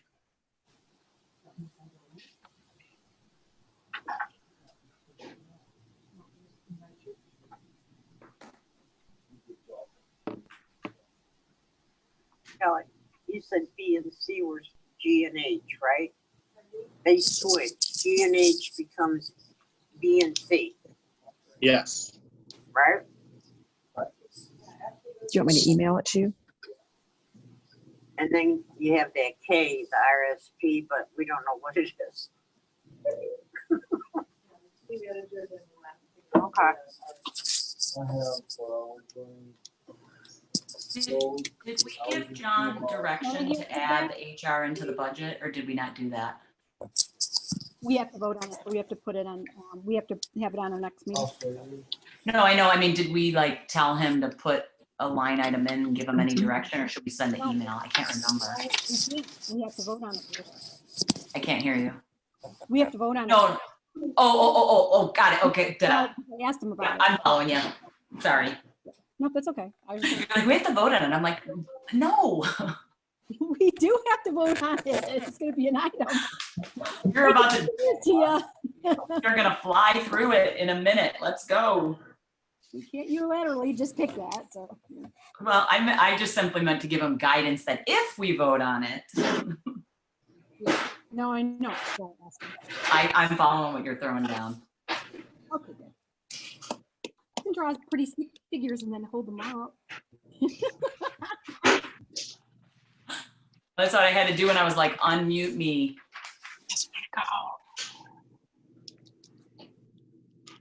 No, well, how about just get to 70? Go to your Zoom meeting. So tired of the weather whiplash.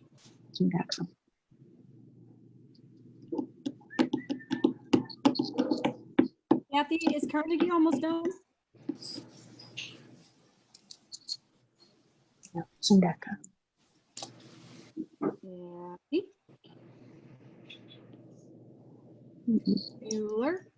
Bueller, anyone? Would you ask? I was asking Kathy if Carnegie was back yet. Has anybody reached out to Leslie to tell him to join us again? He was here just a second ago. He's right here. He just The message is here. Is he? He's just got his video or his audio off. Oh, okay.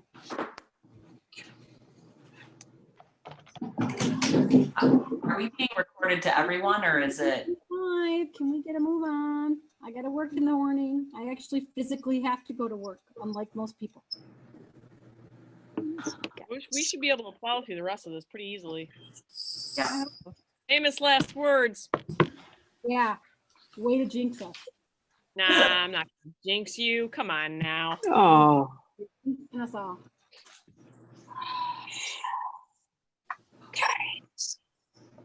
You have a Councilman- VPN on this? Yes, he's got the same one we use. Oh, okay. And they got it blocked from any downloads. I've been using it all the time. You know, Oh, there right it here. is. Join a meeting. 604. 4648.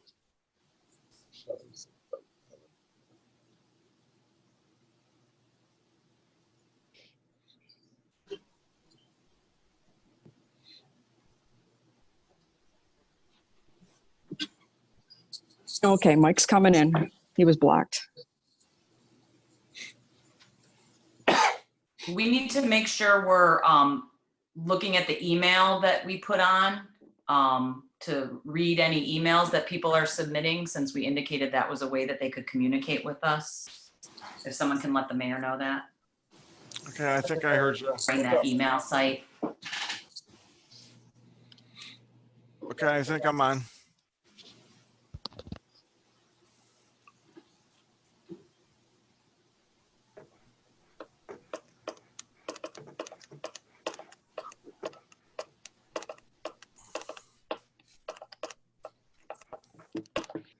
Okay, can I be heard? Yes. Yep. Okay. We're on the closed door meeting and call the meeting back to order at 10:28.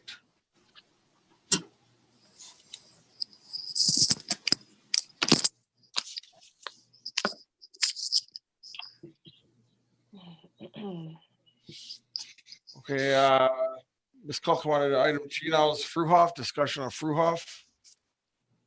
Yes. Okay, Mike Vigran, did you want to start us off on this one?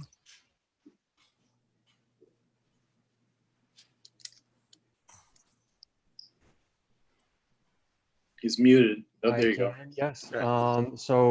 This is the recommendation for award for the bid for Fruhoff reconstruction. It includes the road work from Masonic all the way to 14 Mile Road. In addition, it includes a new sidewalk along the west side of the road and includes all new storm sewer throughout the project with associated road drainage improvements.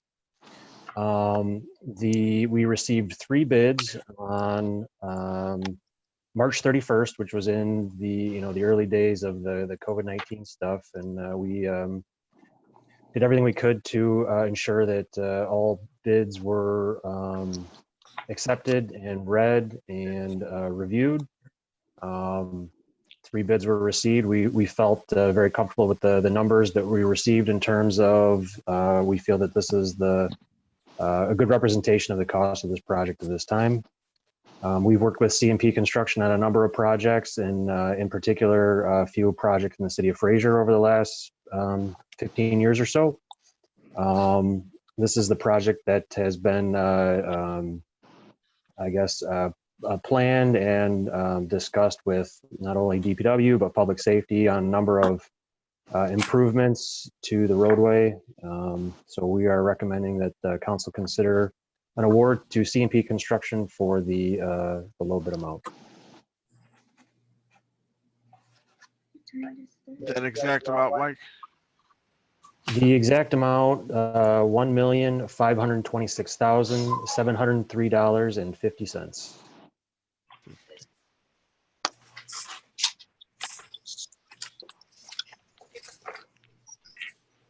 Mike, do you know what the last Yes. bid or the estimate was? I'm sorry, Mr. Mayor, may I ask Mr. Vigneron a question?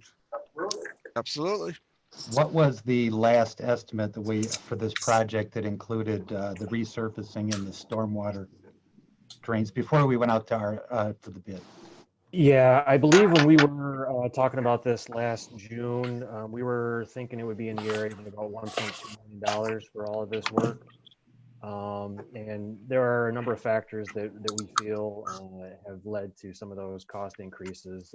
Some of the minor scope changes that we worked through with Public Works and just as a nature of when you expand the scope of the project to include all these elements, we tried to bring it up to current design standards. So cross slopes, driveway slopes, side slopes to meet ditches and things like that were brought into current design standard conformance.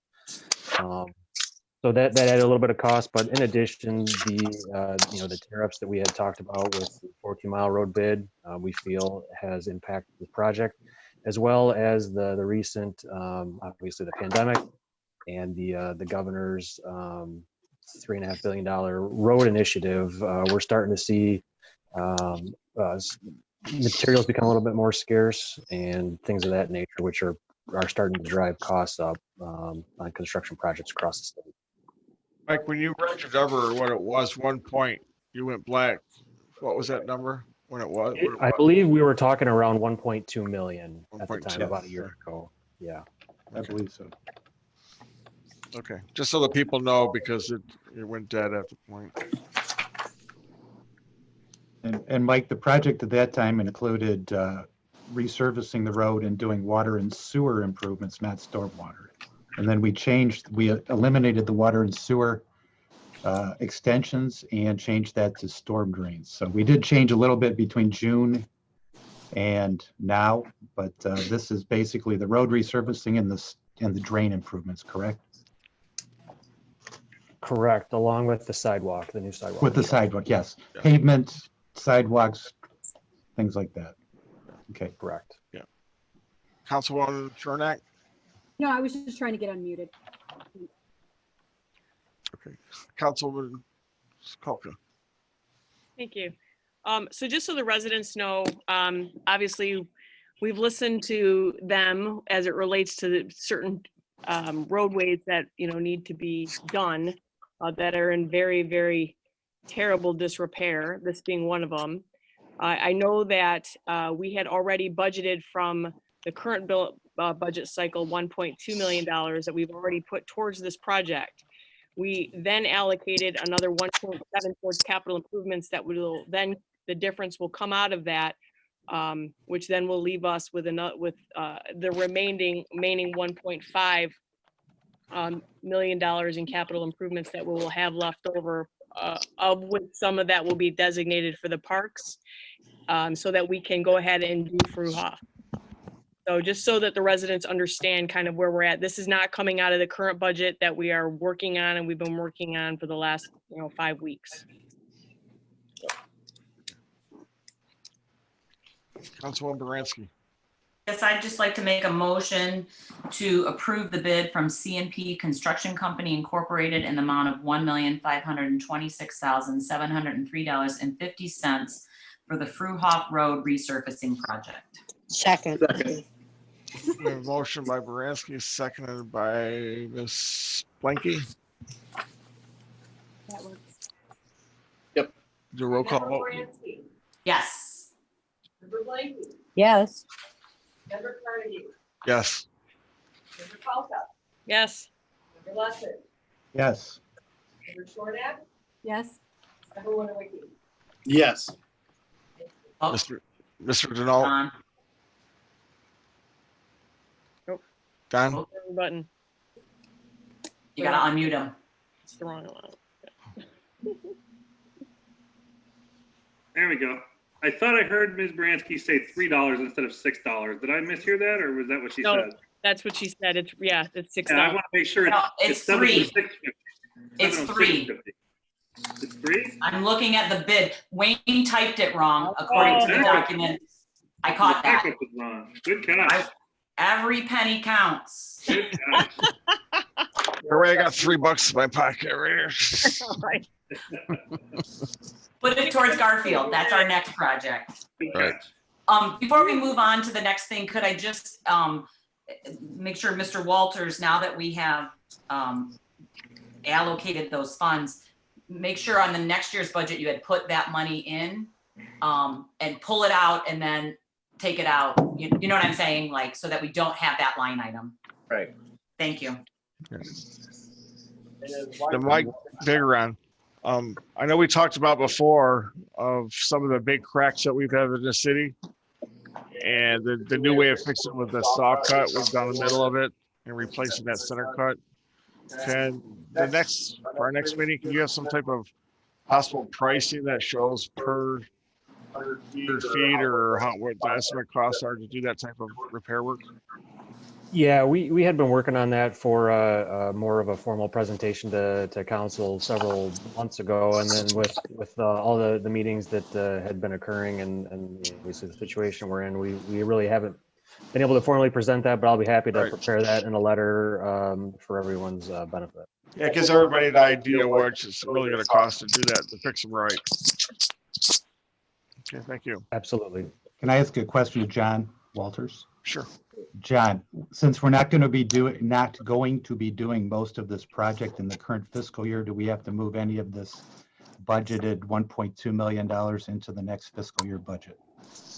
It sounds like most of it, probably all of it's going to be done in the next fiscal year. So we probably should move the full cost into the next fiscal year and then reduce this current year's budget down to 1.15 million. That's it. That's budgeted for 20. Okay. So I'll make those changes, and it's just going to change that assigned dollar amount. So. Okay, thank you. Any comments, questions for council? Okay, we're on let's see, item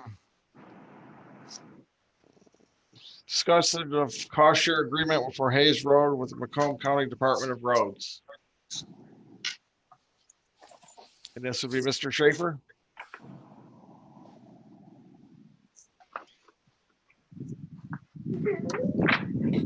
So, yeah, so the cost sharing for Hayes Road. Sorry, I apologize. I got a little one that woke up. The city's portion of this project will be $72,352. It will be this spring's project coming up. It will be Act 51 money. It will be state funds that will be using towards this project. So it'd be a cost sharing between us, the county, and Sterling Heights. And the project will be from 14 mile to 15 mile. And what exactly are they doing? It'll be resurfacing, so a mill and relay asphalt. Now I noticed the area where they fixed they put that main pump all the way down, that fix they did on Hayes. The gravity sewer? Yes. That area is really sunk around there. So if you can make sure that's really looked at, I think just resurfacing that's going to do the same thing. I don't know if there's something else you can do to reinforce that. I agree. It's going to be the same concept as what we had to do on Masonic from Utica to Kelly. We had to address the same issues, the same areas where the sanitary gravity sewer is. So yeah, they'll be looking at those areas, open them up, and redoing the underbase before the new street goes in. Okay, great. Mayor Pro Tem Winowicki. Yeah, I just want to clarify if I can. Initially, wasn't this estimated, the city share estimated to be at $139,230? And now that this federal money comes in, that we're actually saving $67,000 on this by having the county get the federal funding and then doing the cost sharing? That's correct. Yeah, that was in 2017, and this project was estimated a little over $2 million. Now the project's going to come in at $1.4 million. So yeah, it's a huge savings for everybody, for the county, for Sterling Heights, and for Fraser. So yes, yeah, correct. Okay, good. Councilwoman Shornack. I'm sorry, go ahead, Dave.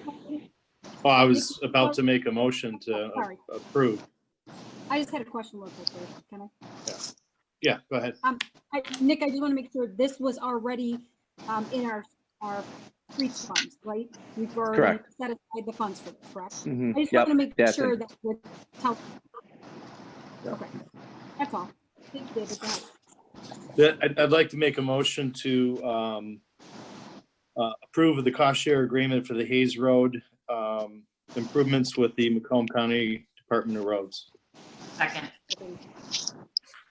We have a motion and a second. Any comments and questions on the motion? Okay, we'll come back for a roll call vote. Member Baranski. Yes. Member Blanky. Yes. Member Carnegie. Yes. Member Kalka. Yes. Member Lesage. Yes. Member Shornack. Yes. Member Winawiki. Yes. Thank you. Great. Getting some infrastructure done. Yeah. Long overdue.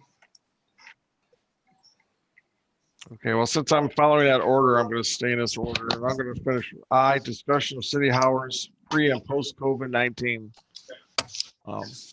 Wait. Did we do the fee schedule? So we'll go back up to there. Okay, I'm sorry. Thank Yep, you. I just yep. have it. That's next in my paperwork. Yep. It is. I just want to limit the last one on the bottom of it. Yep. Make it easy. Councilor Shornack. Yes. So I asked to have this put on the agenda for discussion because we were originally told that by shortening up the work week, going to 10 hour, 4 days, 10 hours a day, it would be a cost savings.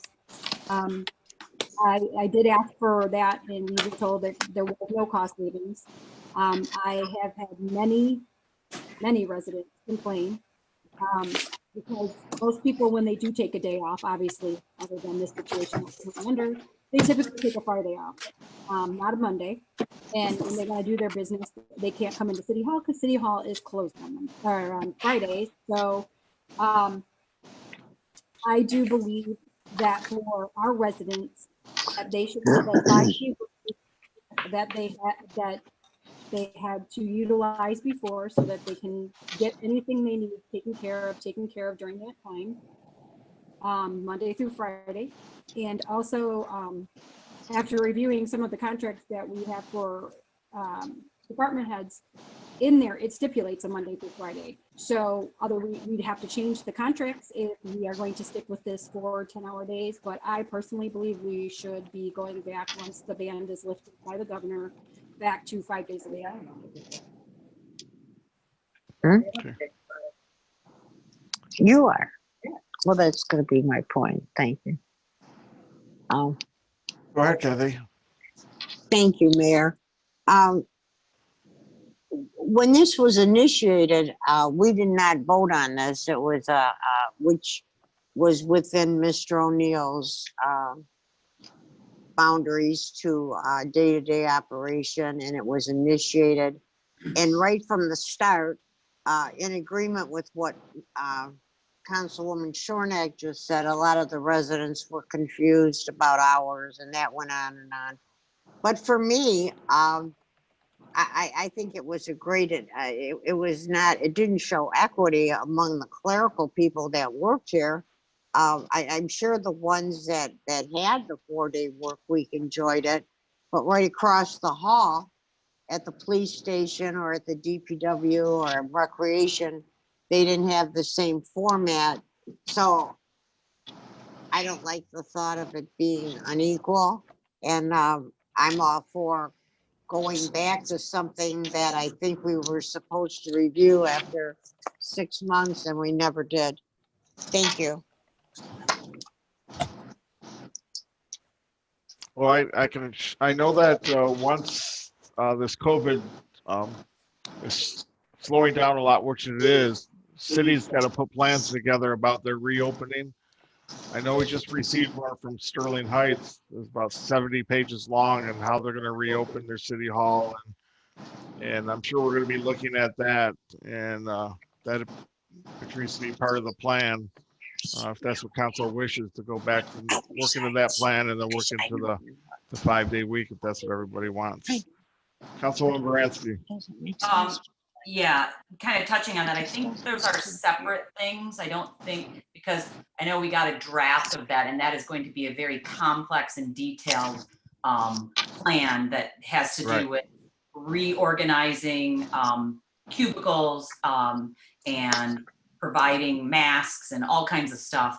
The question I have actually initially is for our city attorney.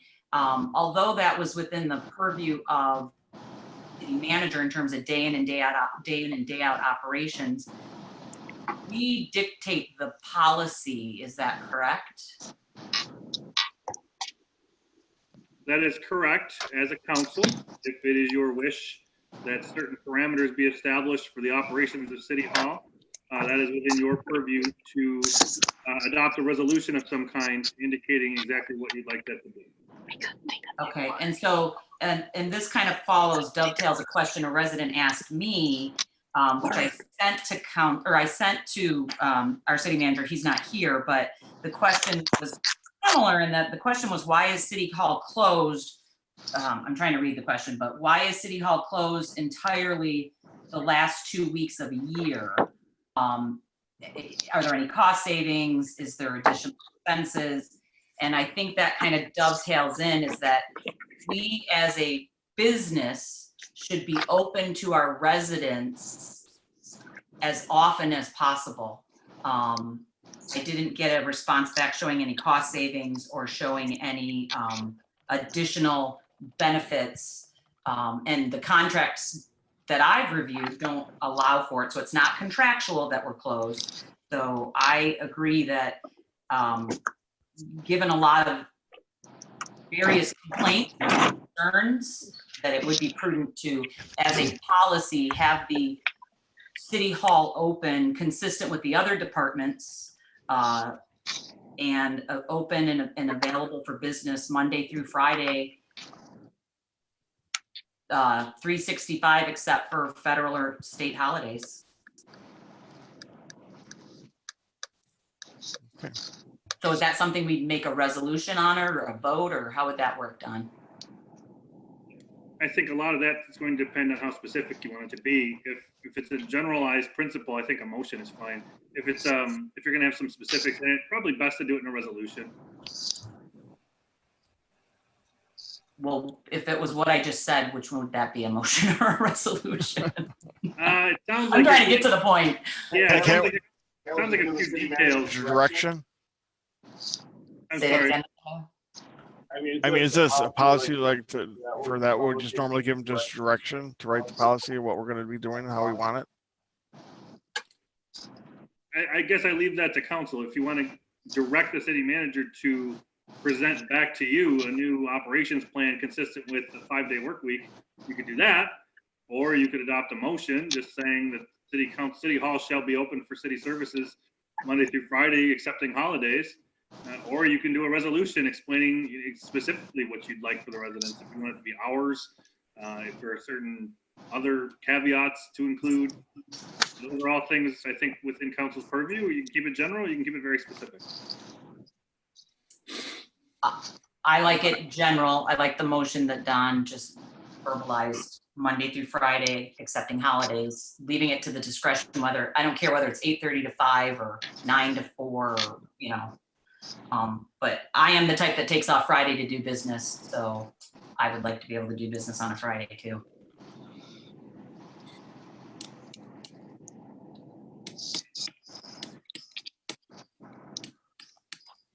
Then I think a resolution would be fine. An official motion, or can we just? Do you want me to make the motion, Patrice, or are you gonna make it, or? Well, I make a motion that after, obviously, the COVID situation has subsided, that we do open City Hall back up for its previously regular hours, Monday through Friday. A second. So we have a motion and a second to bring back the normal business hours of City Hall post COVID-19. Accepting holidays. Right. So for formal holidays, government holidays are described as normal holidays, I believe. Mr. Denault. My only minor issue with the motion, I don't think we have a real good definition of what it means to be post-COVID. I was going to say that because that could go for a long time, but.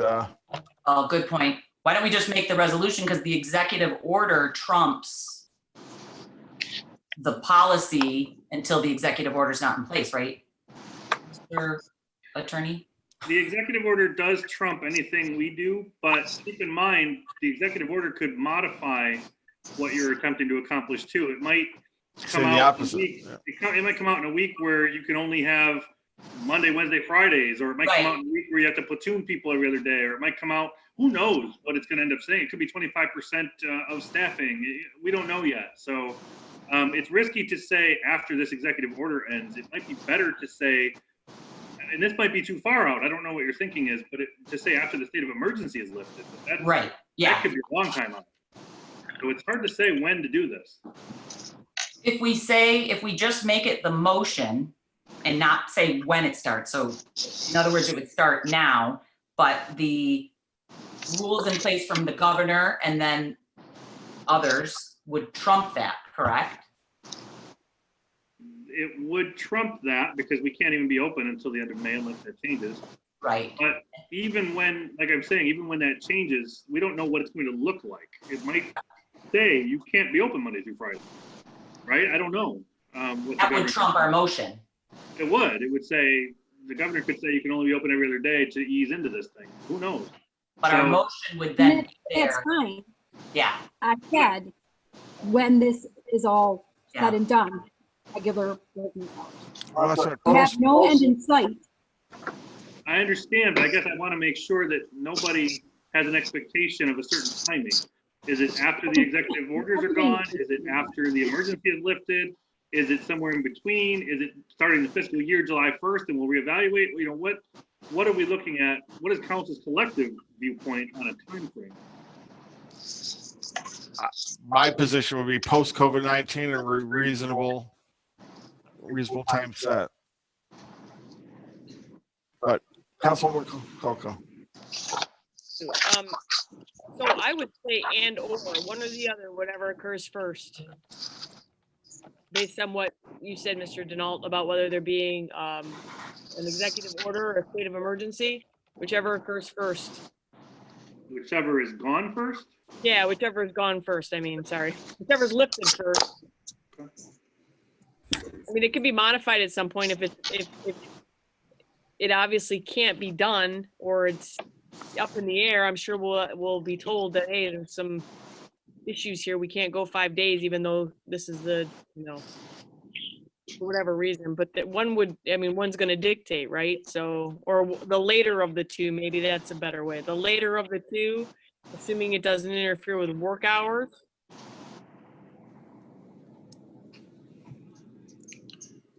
Can it be something as simple as far as this resolution is that we adopt, that we go back to normal operating hours Monday through Friday, excepting holidays, as soon as restrictions are lifted? I think it's too vague. As soon as any emergency restrictions on implementing that are lifted, I could live with that. Okay. You want to amend your motion? Could you repeat the motion? Should I try? We can't hear you. At the city of Fraser work hours for City Hall. You can't hear me, or you can't hear Don? I can hear you. You were cutting in and out. Everybody's cutting in and out. I said I would make a motion that anybody who, or the city hall hours will go back to Monday through Friday. I think they were 8:30 to 4:30, but I could be wrong. So whatever the hours were previously, once the, how'd you want it done?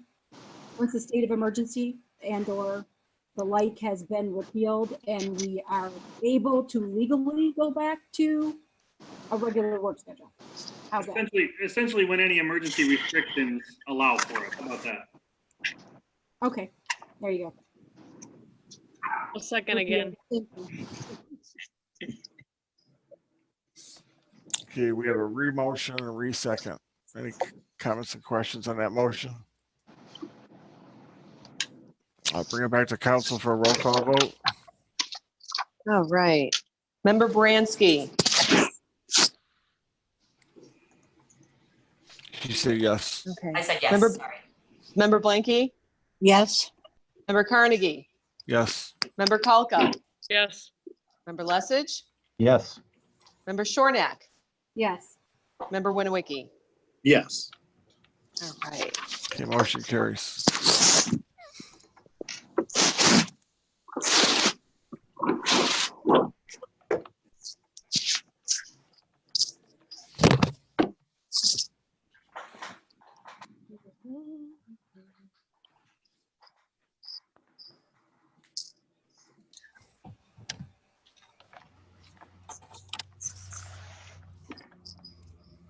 Okay, I guess we're back up to item A. Approval of 2020-21 police and fire special assessments. I make a motion to table that for the next meeting next week. Second. Okay, we have a motion second to table to our next meeting next Thursday. Mr. Denault? Keep them unmuted. Should be a motion to postpone, just if we're getting parliamentary. Postpone. Okay, I modify my motion to, I'm never gonna win. I make a motion to postpone the approval of the 2021 police and fire special assessment until our next special meeting next week. And I still second. Okay, we have a motion by Councilman Baranski, second by Councilman Kalka. Any comments and questions on the motion? Back to council for a roll call vote. Member Bransky, Yes. Member Blanky, Yes. Member Carnegie, Yes. Member Kalka, Yes. Member Lesage, Yes. Member Shornack, Yes. Member Winniwicki. Yes. Okay, motion carries. Time out for a CD change.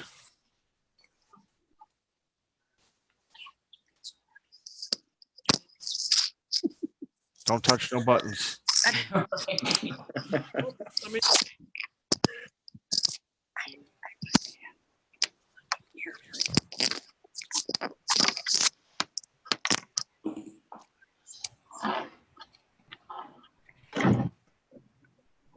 Somebody keeps making a lot of racket. I'll find Trace? out who did it. Can you try moving your computer or something? You keep cutting in out and you're real fuzzy. Who? You. Me? Mm-hmm. You don't look fuzzy. Yeah, I don't look fuzzy on my feed, but okay. I just moved it I around. thought, Did that yeah, I help? thought maybe if you moved it, you're clear. I have the volume turned all the pretty much up to 80 right now on mine too for my speakers. I have a crappy laptop. I don't know what to say. When you lean in, you can hear you better, Patrice. Okay, but I hate laptops, or I hate iPads more, so I'm gonna still keep my crappy laptop. Maybe next Thursday, try earbuds or headphones. I have ears now. I could try those. Somebody's got paper or something around because it's just making so much noise. Yeah, and you guys drowned everybody out.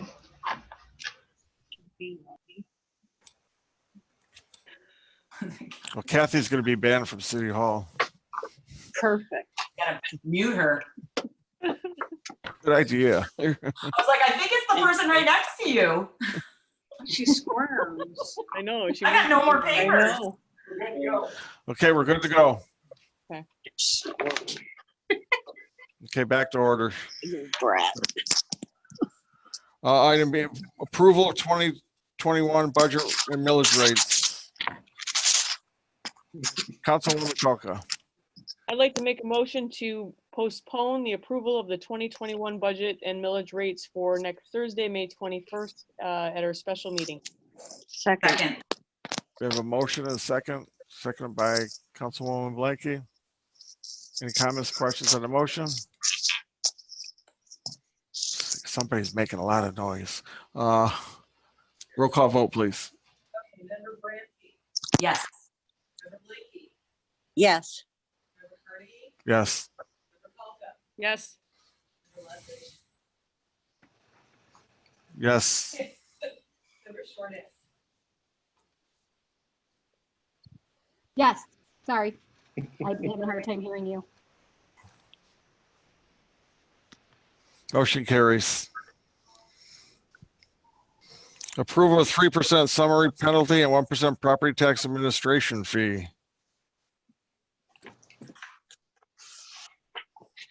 I don't know who was going to talk about this one. Is it changed from before?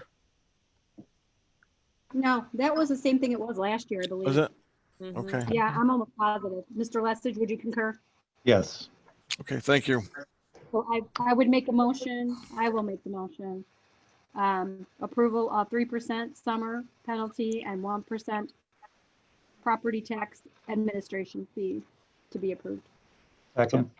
I have a motion and a second. Any comments and questions on the motion? Back up to council for a roll call vote. Member Brandy? Yes. Member Blanky? Yes. Member Carnegie? Yes. Member Polka? Yes. Member Leslie? Yes. Member Shortman? Yes. And Member Okay, motion carries. Thank you.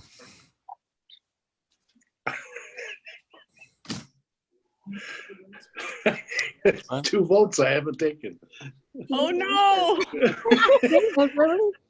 That's all right. David, were you a yes or a no? I was yes on both of them, but Thank you. I thought I heard you say yes.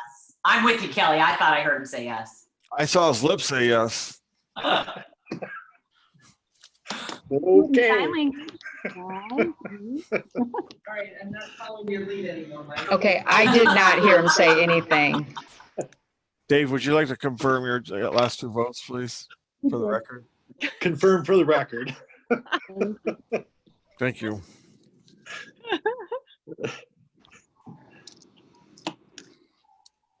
Approval of 2021 water and sewer rates. Mr. Mr. Mayor, Lessig. yes, I'd like to make a motion to approve the 2020-21 water and sewer rates as detailed in the public hearing. Water rates would be $4.79 per unit for commodity water and $10.48 for commodity sewer. The ready to serve charge for water and ready to serve charge for sewer do not change.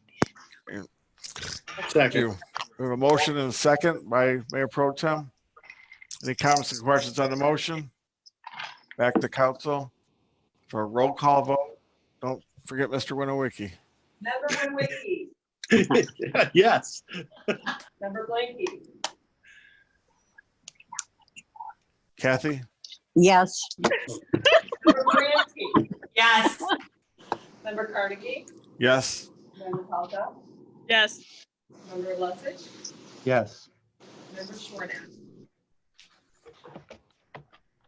Patrice? Yes. Thank you. Motion Yes. carries. And discussion of approval of 2021 fee schedule. I keep hearing myself twice, so it's. I have a question. Go ahead. With regard, I just want clarification on the fee. So the one with regards to, there's a page number. So I think it's like the second or third page. Street vendors, peddlers, considerers. Can you guys hear me? I just want to make, I guess want, oh, never mind. I answered my own question. Continue, forget it. I answered my own question by looking at something else. Go ahead. Councilwoman Baranski. I just want to confirm something just to make it clear for the residents. I'm assuming this, and probably interim director Pettis can confirm this for us. We have cost recovery and by hour for the lieutenant, the sergeant, the officer. That is reflective of the full value, including FICA benefits, everything that goes into the officer. This is not what they get paid per hour, correct? It's got like lieutenant $76.69, sergeant $70.80 under your fee schedule. Yeah, those fees are driven by the city ordinance. I don't have that city ordinance in front of me, but whatever the ordinance says that we charge, it's $70. That's probably got the FICA in there, but the city ordinance dictates what we charge. Right. I guess I just wanted to make sure for the residents that they're not thinking this is what you're getting paid an hour. This is more than just your wage. Yeah, if it's at that 70, it's wage, fight, or fringe benefits. Okay, perfect. That's what I just wanted to clarify, just so that no one saw this and said, "Whoa, thank you." Councilwoman Blanky. I would just like to make a suggestion. The information that we received has the current fee, but it doesn't have the past fee. And that's kind of troublesome for me. I mean, looking at these, yeah, they all seem reasonable, but I would just suggest that possibly, Mayor, before we approve these, could we look at them next meeting and approve them? Could we postpone it till, I mean, we have no idea of knowing if they went up or, Yes, no, you could, that's a fair question. If you'd like to ask that work to be done, we can. You mind, Kelly? Could we all have that? It just seems to make sense. Thank you. Yep, not a problem. Thank you. I think they've Okay. done that. I think they've done that in the past. To show us. Yes. They actually presented the ones that were raised and the ones that weren't addressed. Okay. Thank you, Mayor. I have a question for John. Go ahead. Mr. Walters. Yeah, I'm looking at the bond performance. Hold on, I'm going to get the exact words for it. Performance bonds for putting in like a residential above ground pool, things like that. I don't believe we charge those $100 bonds anymore. We had a situation a couple years ago where we had about $200,000 sitting in an account of performance bonds we had not returned. And I believe there was a policy decision made to not charge those bonds anymore. So if that's the case, can we remove that from the fee schedule? And I'm sure Wayne could confirm whether we're doing those or not. Commercial may be different, but I know that there were a lot of $100 bonds that never got back into the hands of the residents. And I don't believe we're charging those anymore. I think Michelle takes care of that. Change that schedule. I've asked Michelle to answer. So I'd just like to clean that up if we could. John, we don't do bonds. It's all escrow. Okay, So so you that can- can be removed. Yeah, that can be removed. Thank you very much. Nice catch. Okay, so I need a motion to, you want to just postpone this to the next meeting for more information? I'll make a motion to postpone the, Action? yes, thank you. Second. The motion second to postpone the action to the following meeting for more information. Any comments and questions on that motion? Nope. Nope. Okay, back to council for a roll call vote, please. Member Baranski. Yes. Blanky. Yes. Member Carnegie. Yes. Member Calda. Yes. Member Lesich. Yes. Member Shornak. Yes. Member Winawiki. Yes. Motion carries. Okay, I believe we're at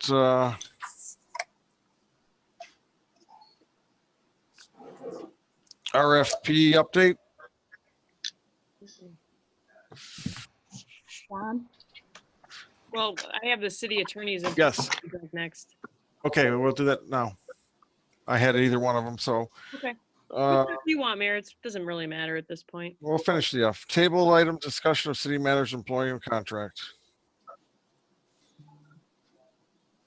Mr. Winowicki. Yes. I would propose that we table this item again until the June meeting. Okay. A motion to table, seconded by Councilwoman Colquitt to table to next meeting. Comments and questions on the motion?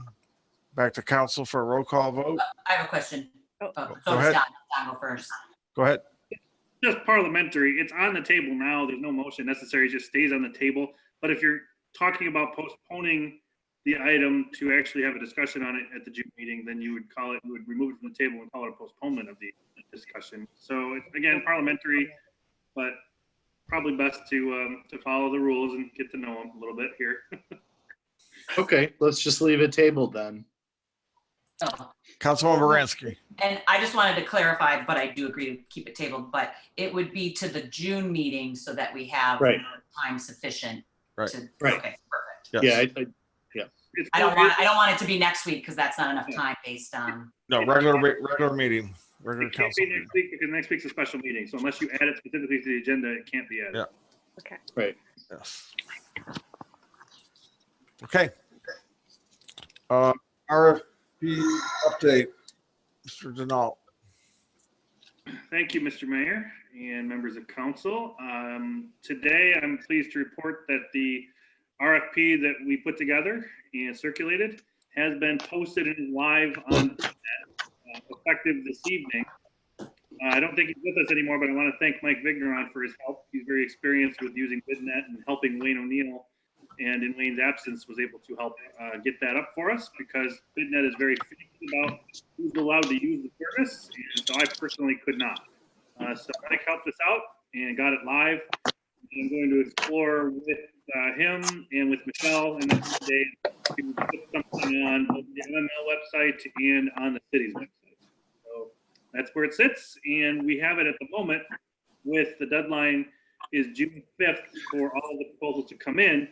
And then the schedule from there is left loose on purpose so that council could make a decision either tonight or whenever it's comfortable on how they would like to schedule it as far as review of the proposals, interview of the firms, and ultimate selection. Councilwoman Colquitt. Thank you, Mayor. So a couple thoughts that I have with regard to this is obviously we do need a budget appropriation for it. So we need to probably talk about how much we want to put towards that. The other thing is I was thinking that if we have all the names, we kind of go through the packages before the June, I don't know the exact date meeting. Maybe we could narrow it down and a couple different ways. We could actually have the interviews the day of the June meeting, but I think that kind of there's a lot going on in June again. We might need for a while, at least with regard to things that are going on, have a couple of special meetings. So we might need, I would propose having a special meeting just for interviews and maybe we can add on a few other things that come up because there's going to be a lot going on in the next few months.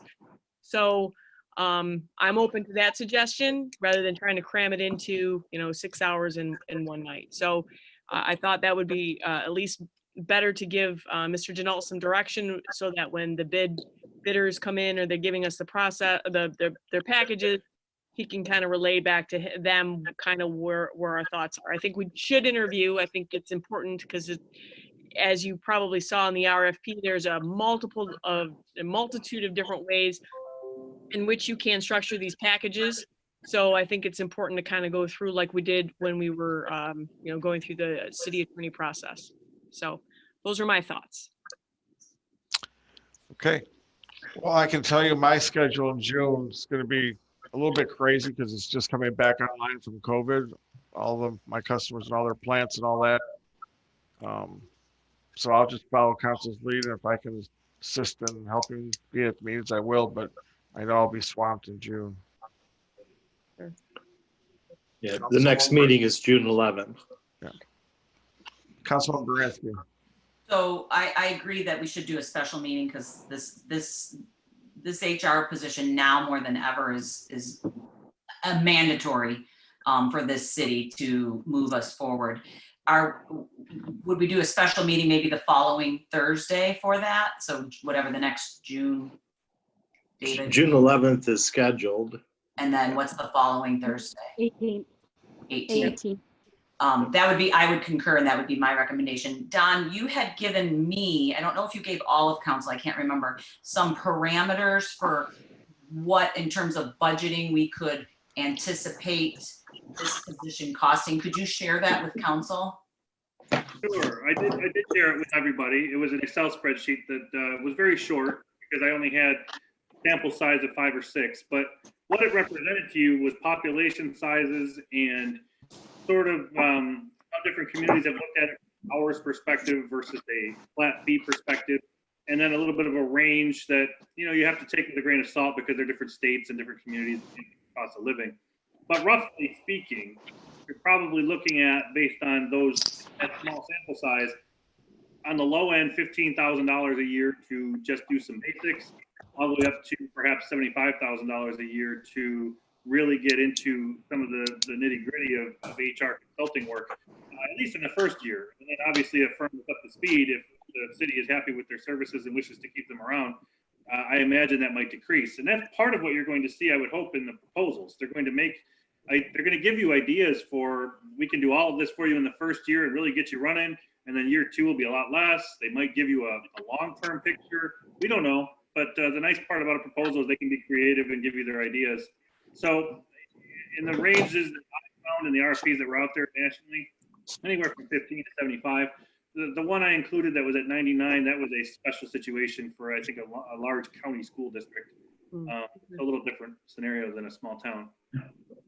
Do you think also, though, Don, that it would be better than if we budget on the high end to increase the opportunity for RFPs, knowing that, as we saw with the senior center RFP, once we got them in the door, they became very negotiable with regard to what they would include in and what they would do. And I'm assuming that's kind of the same type of situation. So as to not cut off our nose to spite our face, it's better to be a little bit more on the high end of that range. Is that fair? I would defer to Mr. Walters in terms of best practices, but I think from the legal side, I can tell you in my experience, you wouldn't have to amend the budget. Okay. You've got enough budgeted to cover the services you're asking for. Always good. I agree. Councilwoman Shortnack.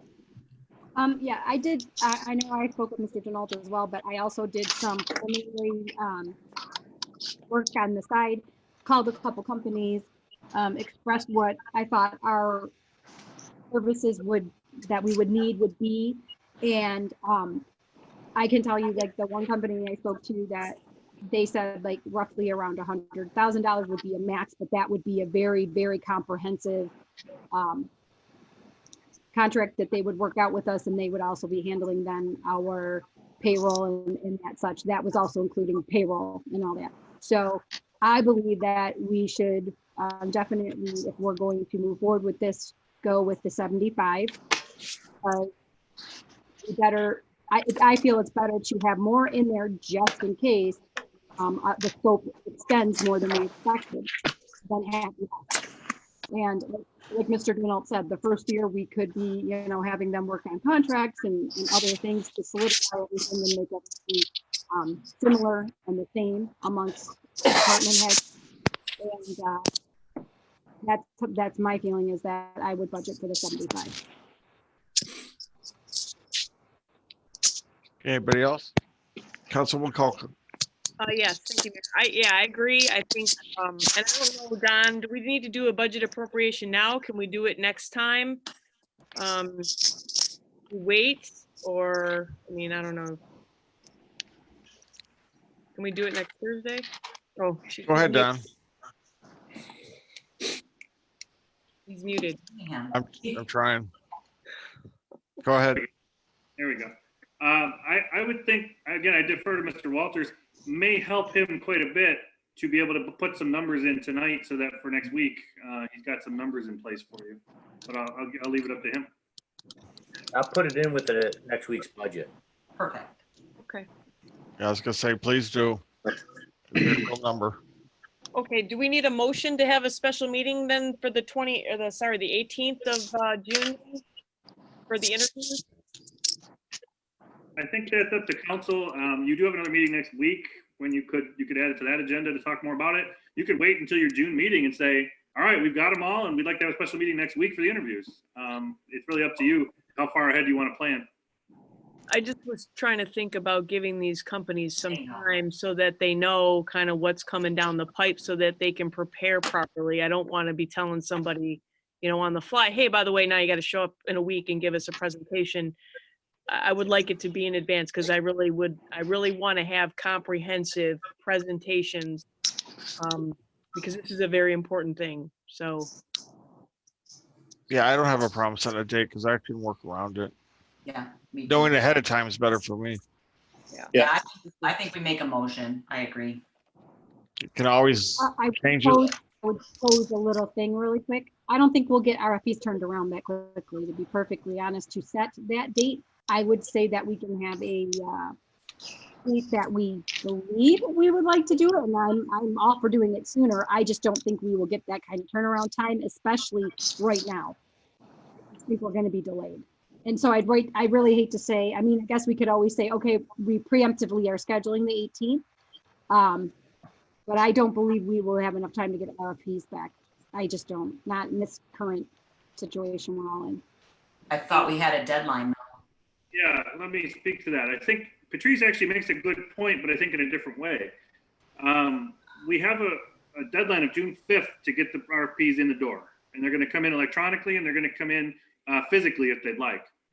We may or may not be able to receive them physically, but they can still mail them to my office. That will leave me, as hard as I work on it, if I could work on it all weekend even, you probably won't even be able to have them in your possession until the earliest would be Monday the 8th. And that's really asking a lot if they're coming in late Friday on the 5th. So during the week of your meeting, you're going to get these in your hands and you'll be able to read through them and start taking notes. But I'm guessing, knowing everybody's busy lives, you probably won't have time to really take good notes until the weekend of the 12th, 13th, 14th, somewhere in there. So knowing who you want to interview, I don't know if you're going to be able to make that decision on June 11th. So do we do the 25th? Well, the question becomes, how do we make the decision on who to interview? How do we decide who makes the cut, and what night do we do that? Do we have a special meeting just to do that? Can we do a straw poll or a consensus or something? We don't want to violate the Open Meetings Act. We have to do it in an open meeting. We have to see how many we get first. Right. I mean, we only get 4. Right. We want to interview all 4. Right, and I So guess. why don't we cross that bridge when we get there? Why don't we set the meeting for the 25th, knowing at the 11th, we'll know how many we have, and then we can always modify the 25th meeting. We need time to narrow down, hopefully we do, because hopefully we get a lot. Yeah, and if we end up having to, let's say we only get 2 and we want to extend it out, we can, and then just maybe send it into July and cancel the meeting for the 25th. Right, because I want to have a plan in place. I don't want to have happen what happened with the finance director and the DPW, where we still don't have any plan. What if we, I don't know, it's just a suggestion for all of you. What if we still keep your 18th or 25th as an option, but say if we get more than X number, then you guys will make a decision on the cut. If we only get 8 or 6 or 10 or whatever you're comfortable with in one night's worth of interviews, then we're good. Then we don't have to make any decisions. Valid point. I think I like the 25th the better though. Me too. Some time. Yep. So I like the 25th with less than 8. Just pick the date. That's all we need to do at this point. All right, I make a motion to have a special meeting on the 25th of June for interviewing HR RFP candidates. I'll second. 6 o'clock. Sure. You okay with that, Patrice? 6 will work. Yeah, 5:30 does not. Okay. if I could ask Mr. Mayor, how would council schedule? Would it be every half hour on the half hour, every 45 minutes? Or do you want to cross that bridge when we know how many we have? Yeah, let's see what we have and how many we look at, and then we can talk about it and pick a reasonable time. And I think on the 11th, we can narrow in a lot of the details. Yeah. So Okay. So did you make a motion? I did. We have a motion. Who's second? I did. We have a motion and a second for a special meeting on the 25th for possible interviews for RFPs. 6 p.m.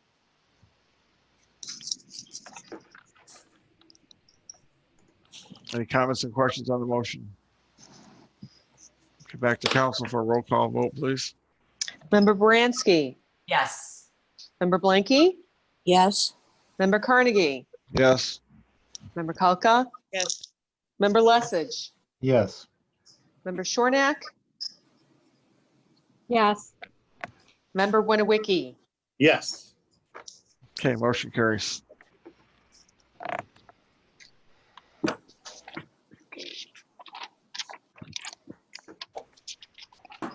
All right.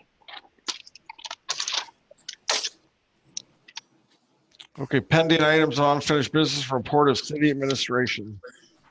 Ms. Dolan, do you have anything to report? Not today, sir. Nothing? Okay. I'll start from the top. Kathy Blanky. Thank you, Mike. I just wanted to, everyone had thanked John for all your work, John, and for coming in the way you have. We've never met, but I thank you for the care that you're giving this budget. And then just on a normal note, Schatz Market is coming back to life. It's coming back every day with fresh produce and meat and everything. Very clean store. So if you want to go back to the good old days, you can go to Schatz and do your shopping. And other than that, I have nothing other than have a good month. And thank you. God bless you. Bye-bye. Thank you. Councilwoman Shornack. Well, let's see.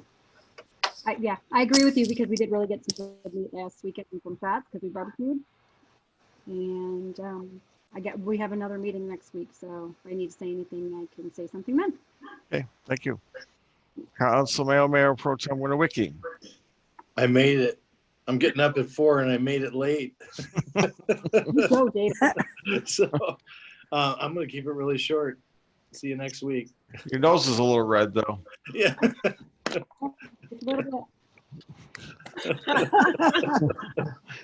Councilwoman Baranski.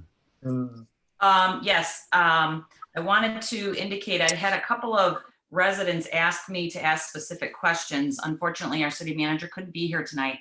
I have asked him those questions and I specifically asked that he address it in public, just so I will re-ask those questions when he can be here, because I believe more than anything else in transparency, it is your money. I want to thank the residents for taking the time to participate, to communicate with us, to ask questions. No question is a bad question. Anyone that thinks by asking a question something is being done wrong raises an immediate red flag. This is your money and you deserve to know every single cent, how it's spent, why it's spent, and I will do that for you. I obviously want to thank all the employees who have continued to do good service, these PSOs, these medics, the volunteers. Thank you for doing the Mother's Day the drive-by, the DPW, everyone that's putting in the time to do an honest day work as professionals. We've learned a lot of stuff over the last couple weeks. A lot of new information has been provided, and I ask that the residents trust that council's doing the right thing. We are honoring our fiduciary duties. We are honoring our ethical obligations. I am operating like a business. I expect the same thing from this business as I expect from my private business. And I will ask any question that anyone wants me to ask. So change is hard, but the only way we're going to grow and the only way the city of Fraser is going to survive is to change. And I encourage everyone to participate. Thank you. Thank you. Councilman Kalka. Thank you, Mayor. I just have a couple things that I wanted to say. You know, one of the things that is really important here is that, and I think we've said it a million times, I'm gonna say it again. When there's a surplus, it's not meant to be spent. It's still your money. And so at the end of the day, we need to make sure that there isn't, there's things happening that we're paying attention to.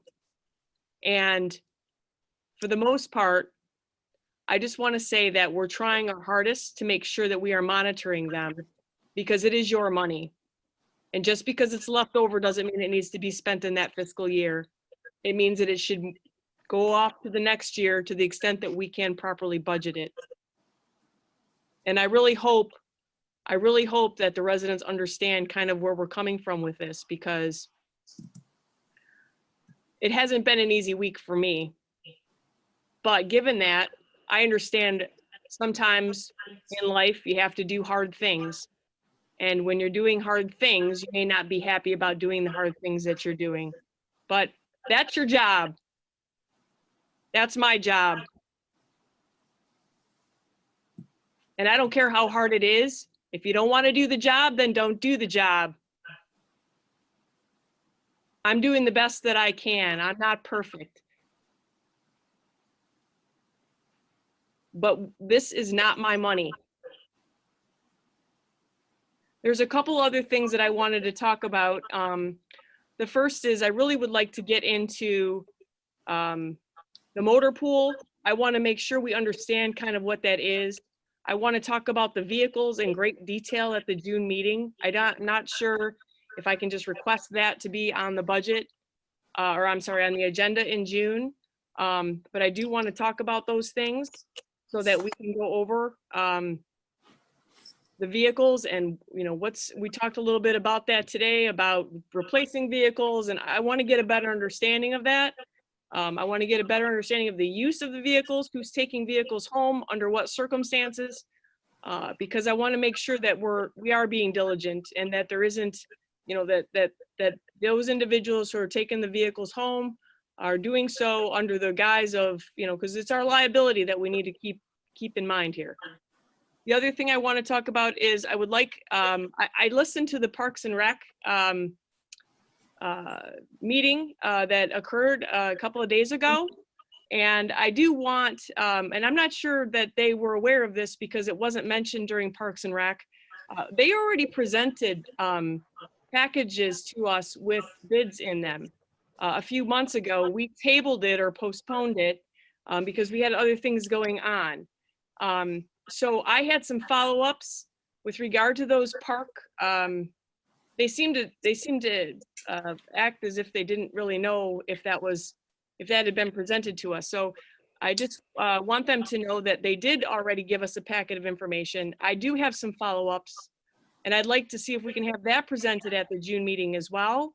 So that way we can then move forward with those projects as well. For Pompo Park and for Somerset, I think there were 2 separate bids for each of them. It included we had sidewalks. I was really confused when I was watching the meeting a couple of days ago because they're talking about the same things that we've already been given. And they were talking about how to present it to us. And I was kind of at a loss because it's already been done. So maybe, I don't know, it was in April, I believe. It was I think our very first Zoom meeting, and we were just kind of dealing with the stuff that was the most important. But I would like to have that, and hopefully we'll be together in June. We won't be doing the Zoom meeting again. We'll be able to meet in person. But I would like to have those back on the table for that June meeting so that we can start, you know, talking about those things, because I definitely don't want that to go on the back burner. I want that to be, in my understanding, just as it was in April, Nick was presenting that information. So Nick was available to talk about it. So, you know, if Nick can show up for that, that would be really great as well. The other thing I think we need to talk about in June that everyone is kind of talking about, but we have not really discussed is what are we doing with the farmer's market and the fair? These are things that really we shouldn't be waiting to the last minute. It's a month before. The farmer's market's already kind of well, for April, they didn't do anything. In May, obviously, they're not doing anything. I do know there are other communities that are putting together plans. Birmingham is doing a drive-through. I'd like to see some sort of plan that they, could implement. They could talk to us about how they would do this that would be safe under COVID-19, where we do have social distancing, and what those parameters would be. Or do we just say, this isn't the right time for this? We need to just, shut this down for the summertime. The same thing with the fair. Do we want to have this, even though arguably we get reimbursed? Do we want to do this? I think those are discussions that we need to have. It doesn't necessarily mean we're going to say no. It just means that we need to have these discussions because the residents should know what we're doing, especially with things that they, have had or seen for many years. So that being said, I do want to thank the mayor and the Paid On Call Fire for coming by and doing the Mother's Day drive-bys. Those were really great. I am really happy that the PSOs are going to continue their birthday salutes to the little kids. I really appreciate that. I know that all the little kids that have had that are loving it. The community is loving it. And my understanding that it isn't costing us anything extra. And I'll be the first to tell you, if it's gas, I'll pay for it. I got no problem paying for gas.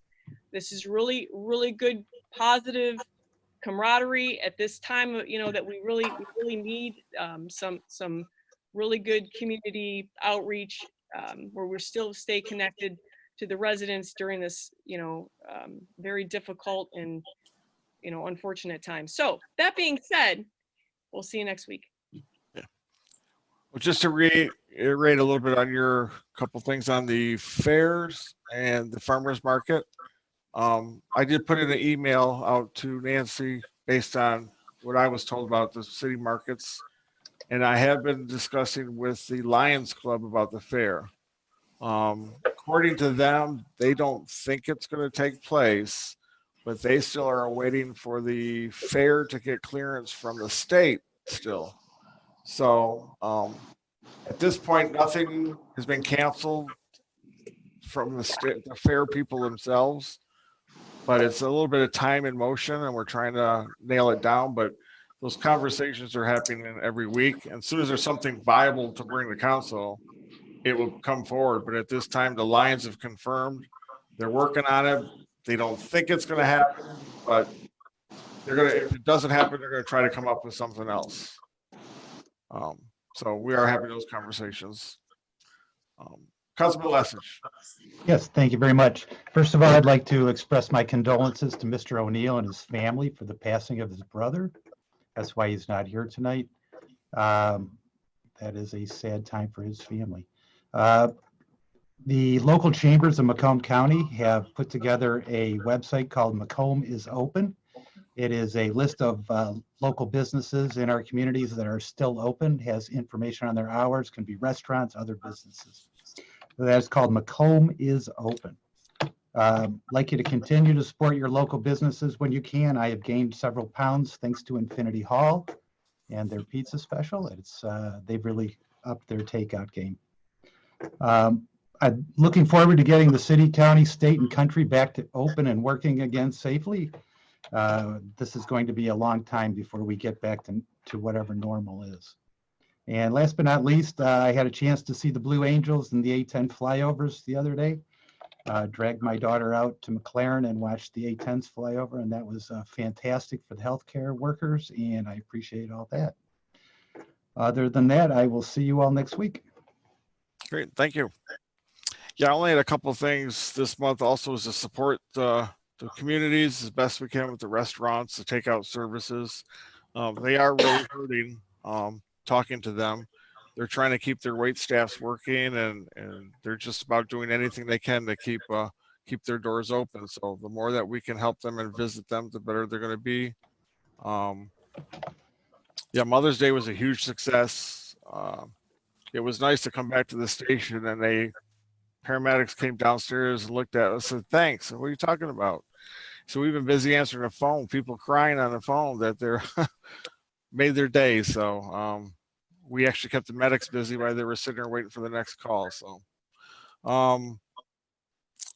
our Alpha unit is behind schedule because of obviously COVID. That's being made in New Jersey, and they were one of the hardest hit. So it's approximately 6 weeks behind. But the chassis is put together. It's all painted, and they're going to start working on it again to hopefully we get that delivered to us as soon as possible. And just a simple COVID update. Fraser was getting hit real hard. The numbers have slowed down quite a bit. In Macomb County, we have 6,000 confirmed cases. And as of yesterday, 612 deaths just in our county alone. So Fraser did get hit pretty hard, but a great job that the department's doing. We don't think we have any exposures at this time with any officers or no cases that I'm aware of. So that's it. All I have. We'll see everybody next week in our meeting, and please reach out to your council people. I've had a lot of conversation with residents, and it's actually been really nice. I mean, talking to them, and sometimes we spend a little more time on the phone than we want to, but it's kind of nice to really get an impact of what they have to say. So it's kind of really nice to listen to them and talk to them. Ms. Kalka, did you have something? No, and I'll talk to you about it later. Okay. That's all I have. Everyone continue to be safe. Wear the mask when you can when you're out there. Please at Myers, if you're going there, it seems like an issue. They've had some issues over there, so please take all precautions that you can when you're out shopping. And that's all I have. At this time, I will turn it over to the audience or anyone outside if you'd like to be heard.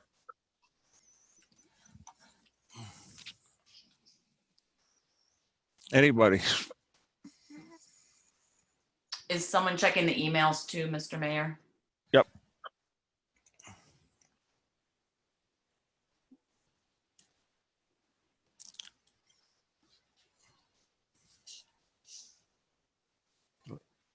There's nothing. Let me check mine too.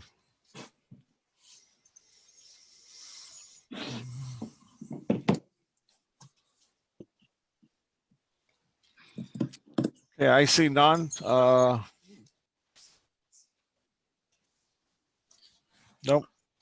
None in the waiting room. So at this time, I would just need a motion. Motion to adjourn. Motion to adjourn. Do I have a second? Second. Do I have a second? All in favor? You don't need a roll call vote. Just thumbs up. Aye. Good night, everybody. Thank you, everyone. Great meeting. Thank you. Stay safe.